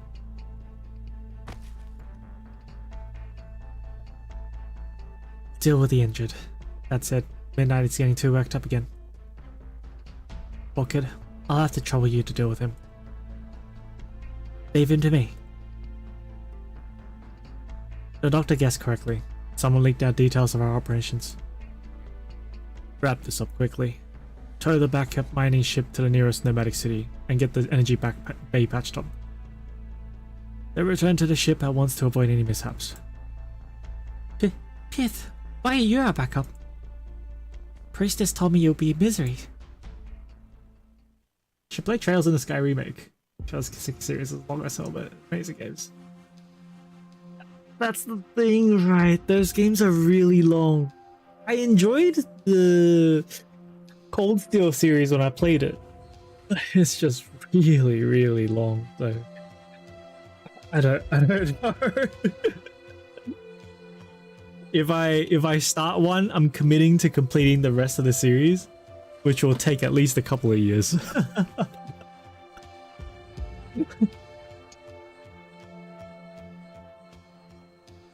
Followed a hunch? A last minute change in plans right before departure. I'm just worried that I believe in you. Misery, Stormeye, Sharp, and such others have other plans. Do we need to inform the rest of our colleagues via Priestess? No, that's not necessary. If everything goes well, I was worrying over nothing. But I do like the games though. Yeah.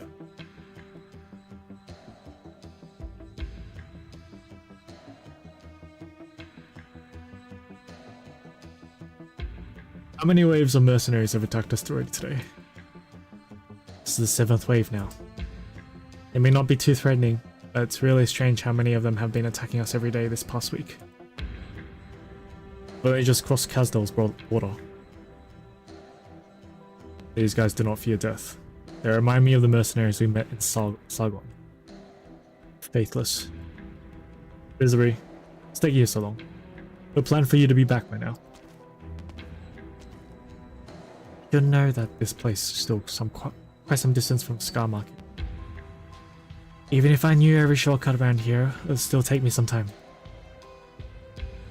What has the investigation revealed so far? You played Cold Steel? I did!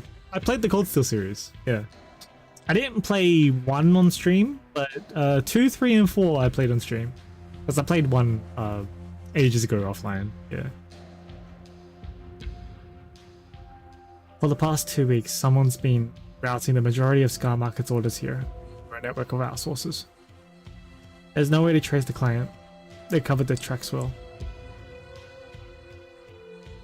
In other words, it was just bad luck that we ran into these mercs.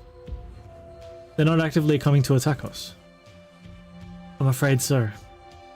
It seems that not all the warriors Doctor had before we departed are unfounded. It's news from the sentries. Another group of mercenaries is shifting towards our position. There's a high chance we'll be engaging them again soon.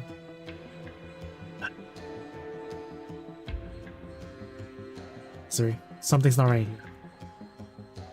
These unending waves of mercenaries don't seem to be trying to harm us. Instead, it's like they're trying to delay us. We can stay here and continue escorting the team. You all can return to the ship now. Don't worry, Fang. Some folks are going to find it harder than they thought to put their schemes into motion. The air is fluctuating. Is that wind? No, is that the life burn? High above the sky, a massive skeleton has emerged, stirring the dust of history and casting a vast shadow below. For many at Rhodes Island, it is their first time seeing the massive skeleton that once appeared during the chaos in Victoria. What a sight. While investigating the Scar Market, I took a trip to Kazdal to meet old friends. Let's leave the rest to them. We should go home.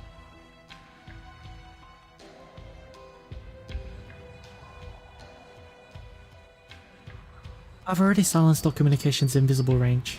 Engaging now.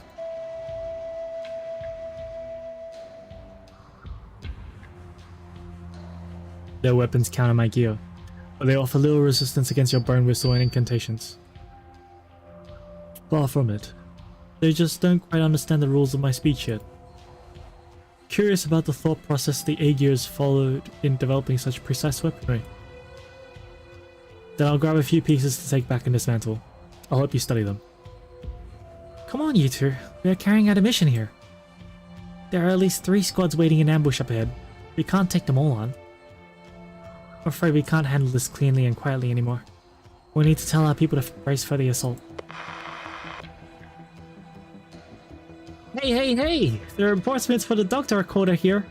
Dr. Coulter here. Radiant Mechanist, mark the location for us. The bad guy will be there soon. Blaze? Check your communication devices. I synchronized our location with you. Acknowledge. Wait a minute. Rosmontis, didn't we agree I'd rush in first and draw their fire away from you? I'll control the arts.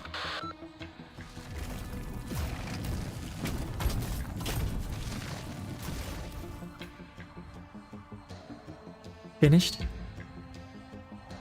Check the signals in the surrounding area. They've all been cleared out. Who could tell me what this thing really is? It tried to self-destruct. I had to use all my strength just to stop it. The people interfering with us are also Aegir's. Why are they attacking our people and equipment? Dr. Kelsey and the Doctor determined that. Ensure that we return to the ship as soon as our personnel and equipment are safely transferred to Clementio. We need to deal with these issues as soon as possible. There are still other unknown leakers out there. This is just the beginning, I'm afraid.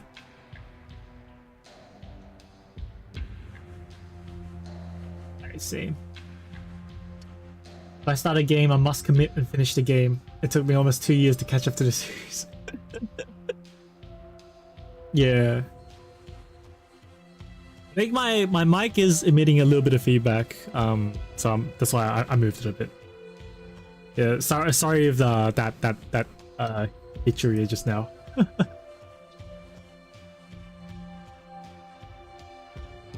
Strange. Why is Priestess responding even slower now? Or is it just my imagination? This isn't right. Let me check it again. Priestess, I'll put all back-in logs from the past 2 weeks.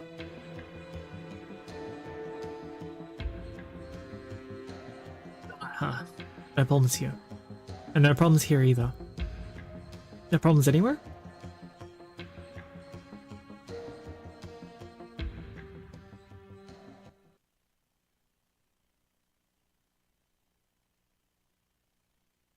Priestess doing priestess things, eh?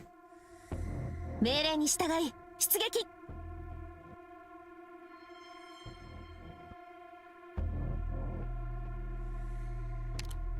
Where are you going? Where are you going? Where are you going? Where are you going? Oh, I actually cannot deploy. Okay. So once it chooses to deploy that, I actually cannot choose to deploy on top of it. 誰を餌にするか決まった恐怖は隠せないわ。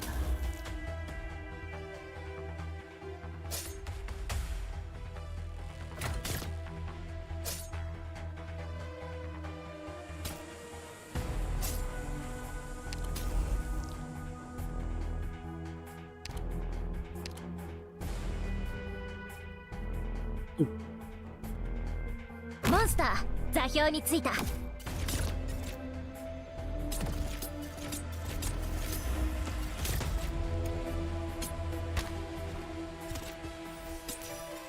Oh shit. That way? Okay. Fuck.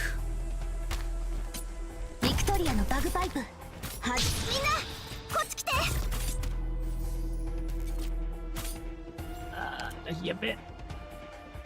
Another ranged operator, hey? Shit.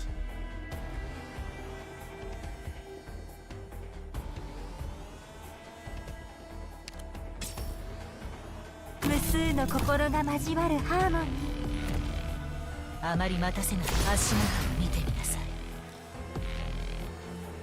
い。毒と罠。これは戦術ね。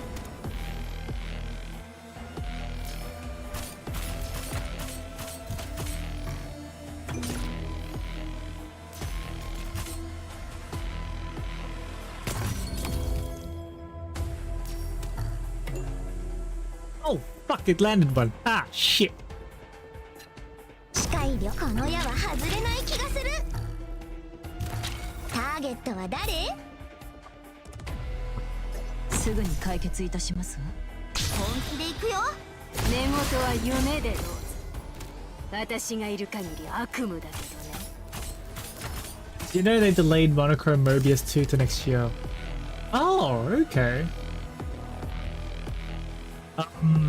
I didn't know about the delay. I did think it was strange that it wasn't out yet. I did think it was a bit weird. ご指示を。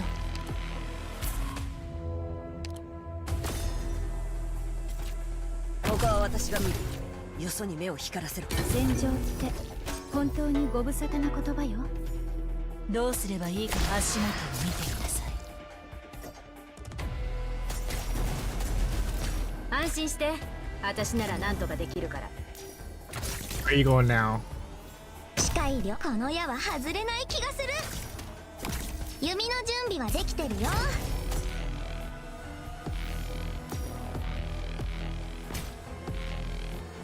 本当にどうしようもない状況なら私が粘るしかないわね。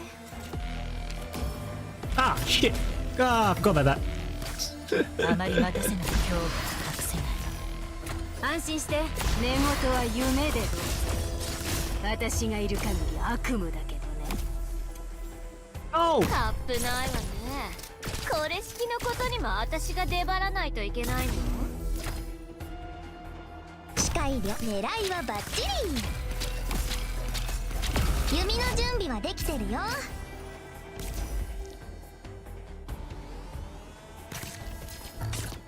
みんな助けに来たよ。本当にどうし、あなたを土に植える。足元を見てみなさい。私の領域を犯し後悔があるのならそれをいただきましょう。ドクター、ゆったりした曲でも聴いてリラックスしよう。 Just released this year somehow. They haven't posted a single teaser or trailer yet. Yeah, I thought it was supposed to release this year. Yeah, that's right. So I did think it was kind of weird that it wasn't out yet, but hey, that's alright. Okay, we're about 3 hours in. One more. Let's one more.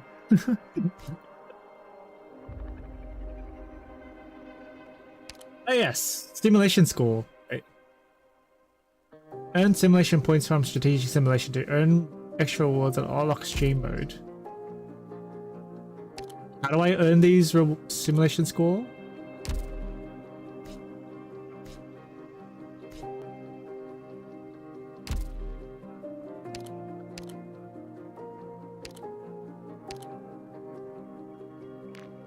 Oh! Oh! Oh, okay. Interesting.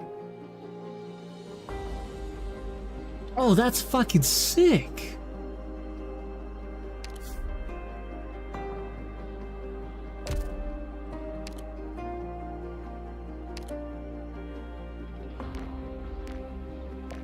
So it's like a CM mode essentially, right? Fine with the delay, but the cliffhanger's still killing me though. Yeah.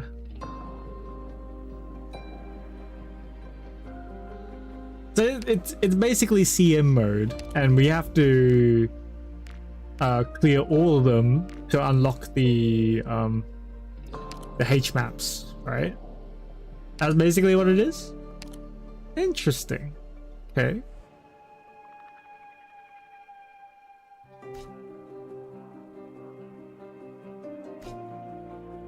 I'll probably go through them some other time. So when I clear the story first before we go through it.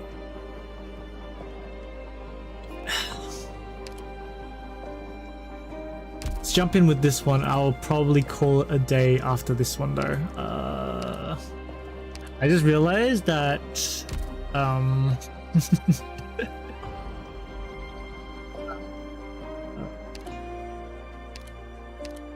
we can use other deployment objects to block Priestess. Which unit has like objects that can be deployed on ground and air and a flexible Ella?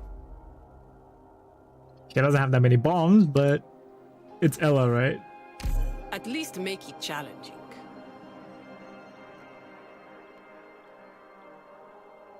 Yeah, it should be okay.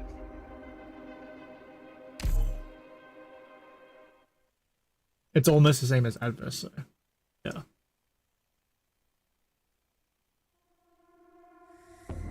Ikuzo. Stainless? I haven't used stainless enough, so yeah, okay.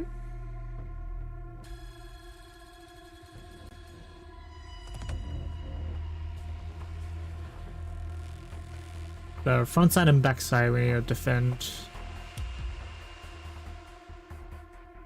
Looks like it'd be easiest to defend around here.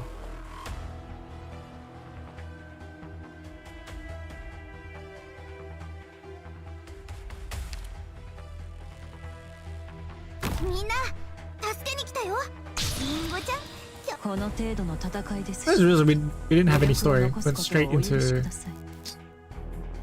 Okay. Is Priestess here? Yeah. Silver Ash? Eh? His S2 pylons are super cheap and won't explode when enemies get close. Yeah, I didn't think Silver Ash could deploy things. Stainless is a good idea though. Yeah, stainless is a good idea. Yeah, because Ella's will explode, right? So that basically means I have to deploy it before the hand comes, and yeah.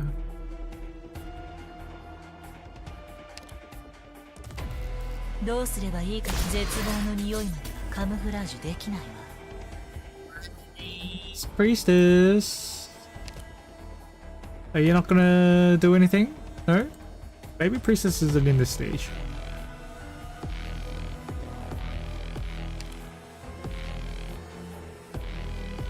Monster, 座標に着いた。 Oh, there you are. Okay. Which tile? リンゴちゃん、今日もよろしくね。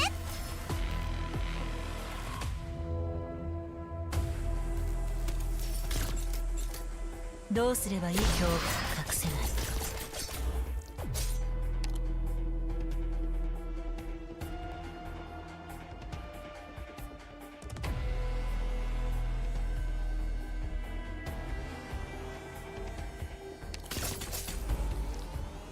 果てない声の重なりで生まれるシンフォニー。他は私が見る。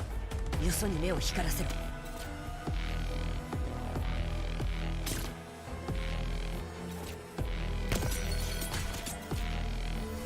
わあ、リンゴちゃん、今日もよろしくね。通信に接続した。ドクター、指示を。Where are you going?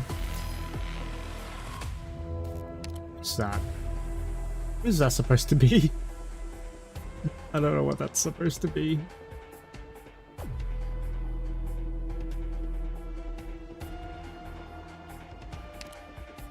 わあ、見ちゃうところだった。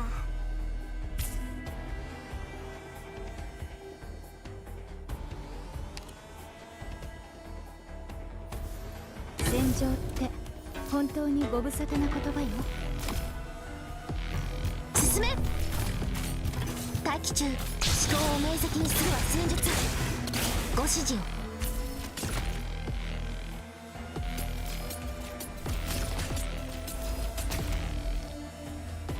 これは先祖たちが雨雲を迎える時の動きよ。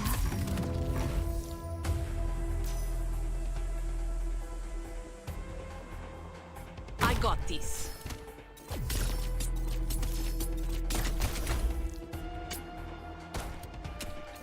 Okay. I don't. どうすればいいかくらい Boss わかるわ。 redeploy. 私に命令しないで。役に立つ情報を奴らに吐かせてやる。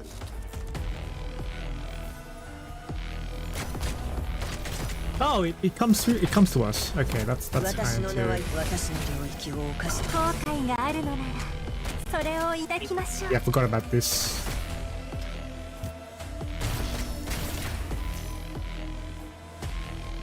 カップないわね。これ式のことにも私が出張らないといけないの？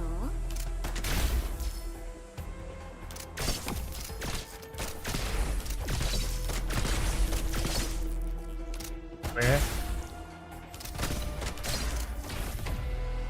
Where are you going? Oh, on yeah, Virtuous's tile. Yeah.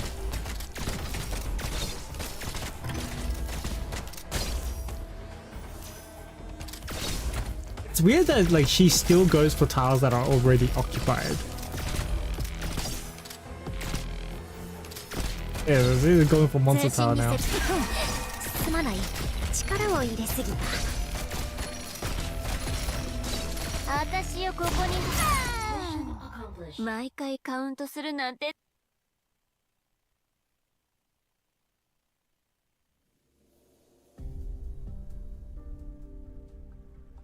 Doctor, Mantra and the others have already returned to the ship.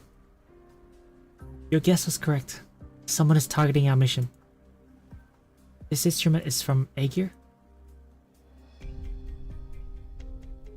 And it's so cute. Dr. Kasu, can we discover anything from its remaining parts? Darren, the Aegir Academy of Technology put a great deal of care into this delicate piece of equipment. Given their pride, I bet they made sure no one could ever crack their little handy. The appearance of the little handy itself is enough to explain many problems. Doctor, do you remember the Joint Marine Corps?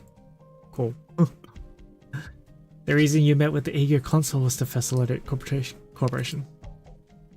Both the Iberian and Rimbilitonian authorities have responded to our call. The problem is that once cooperation begins, subsequent developments could spiral beyond what we've anticipated. In recent weeks, the Aegir fleet has not only constructed ports in Iberia, but also established landing sites along the southern coast of Rimbiliton. The Aegirs from the deep sea made no immediate move to land. Instead, they quickly carried out a number of operations, including hydrographic surveying, under the banner of Technical Cooperation. They also quickly assembled a land patrol through a mix of hired personnel and official partnerships, relying on more neutral intermediaries to facilitate cooperation with land-based forces. So you're saying the attackers are the land patrol? We're still only speculating, but right now the land patrol is the only one that fits all the evidence we've collected.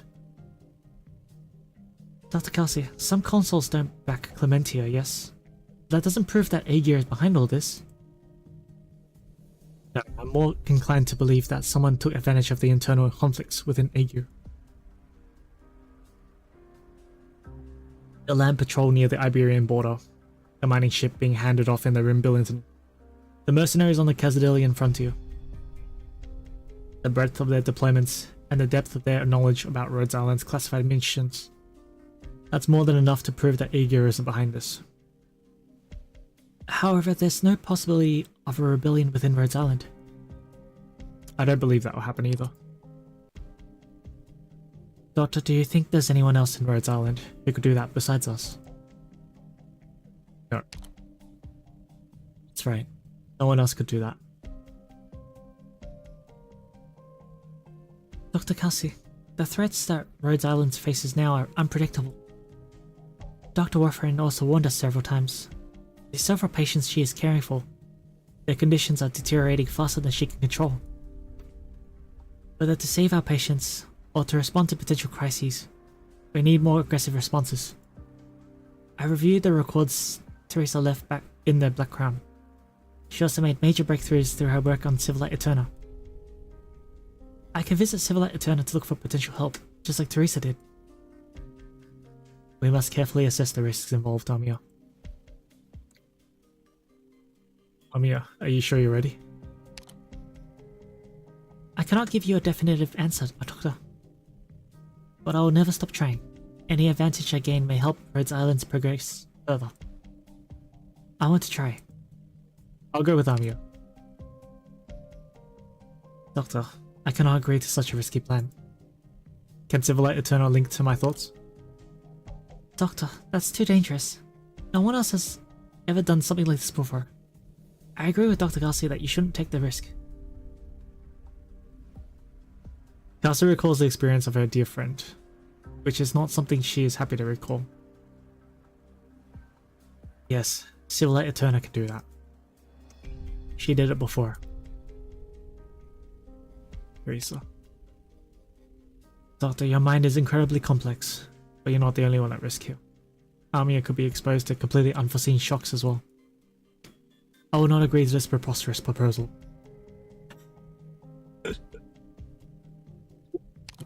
Come on. Come on. Why would you... Translations? I get it. But when you repeat words with like this... Preposterous proposal, god damn it. Come on.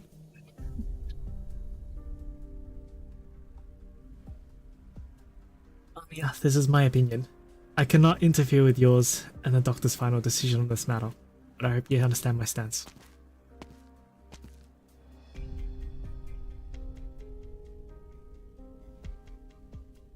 You don't have to force it in one. We can give it a few tries. Dr. Kelsey. It's all over, we'll go apologize to her together. I trust you, Doctor. I'll leave the decision of when to stop entirely up to you. Let's start after I finish arranging the defenses.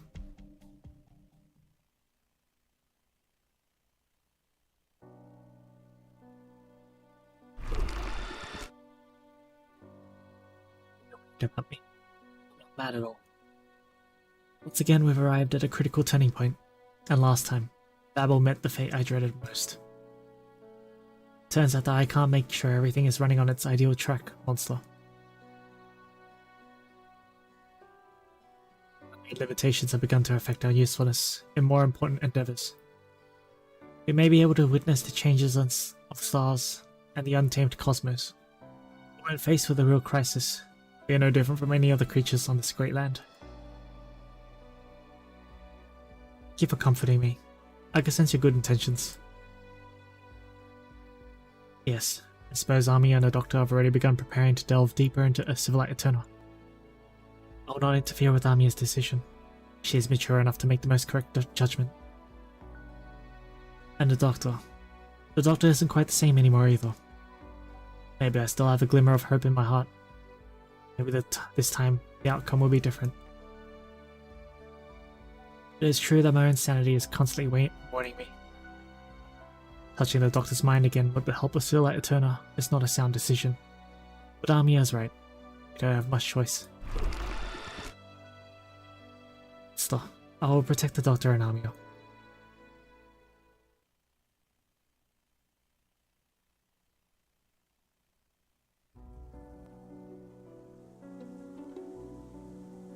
At this moment, Monster can sense even Calcius' slightest emotions. Ever since Calcius' latest awakening, Monster has been at her side. Monster is her companion, the symbiote she personally guides, and more importantly, herself.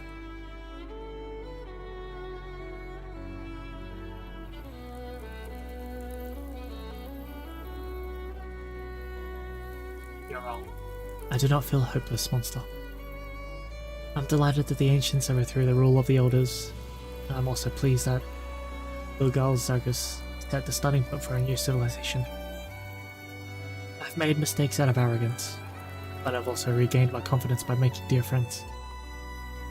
Maybe yours and my basic structures will always be alien to this land. That doesn't mean we will always walk alone. FF14 collab. I found my home in Prince Island, on this great land. I fulfilled her expectations, Monster. I've learned to love. I found myself.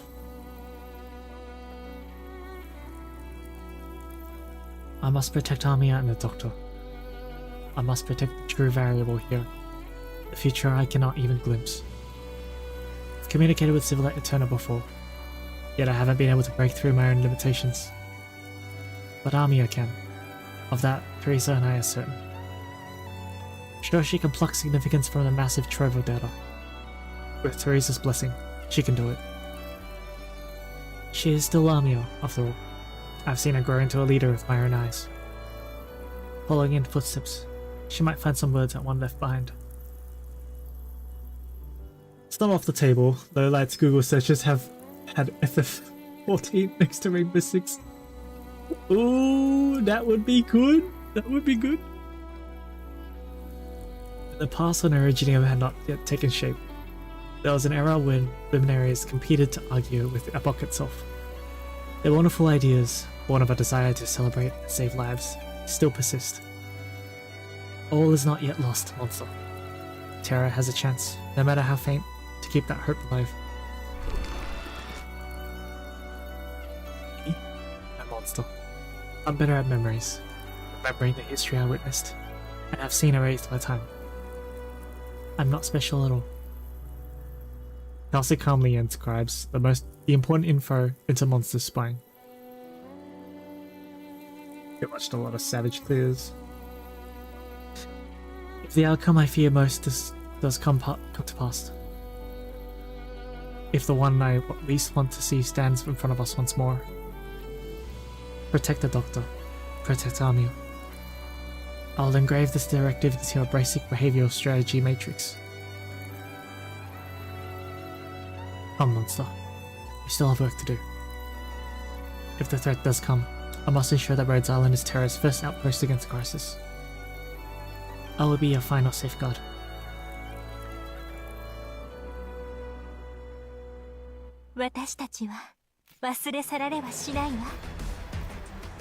Oh, With that, I think I'm going to call it there for today. What? Check this. What is this? Okay. Yep, that's fine. There's no random conditions I need to clear. Okay. Oh. It could be clear the H maps for these. I mean, is this permanent?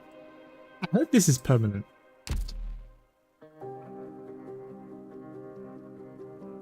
It says it ends, so I don't know. I might not be getting those rewards. ドクター、元気がいいじゃないか。I'm gonna call it there for today. Thanks guys for watching. Thanks H-Jun, Egg Egg. If you're still here. Anyone else has to be here. We'll be back on Saturday with some more Digimon. Anyways, I think next week we'll probably play more Arknights. We have a lot of story to go through, so I think I might try to prioritize Arknights for a while. Thanks again guys. I will see you guys later. See you guys.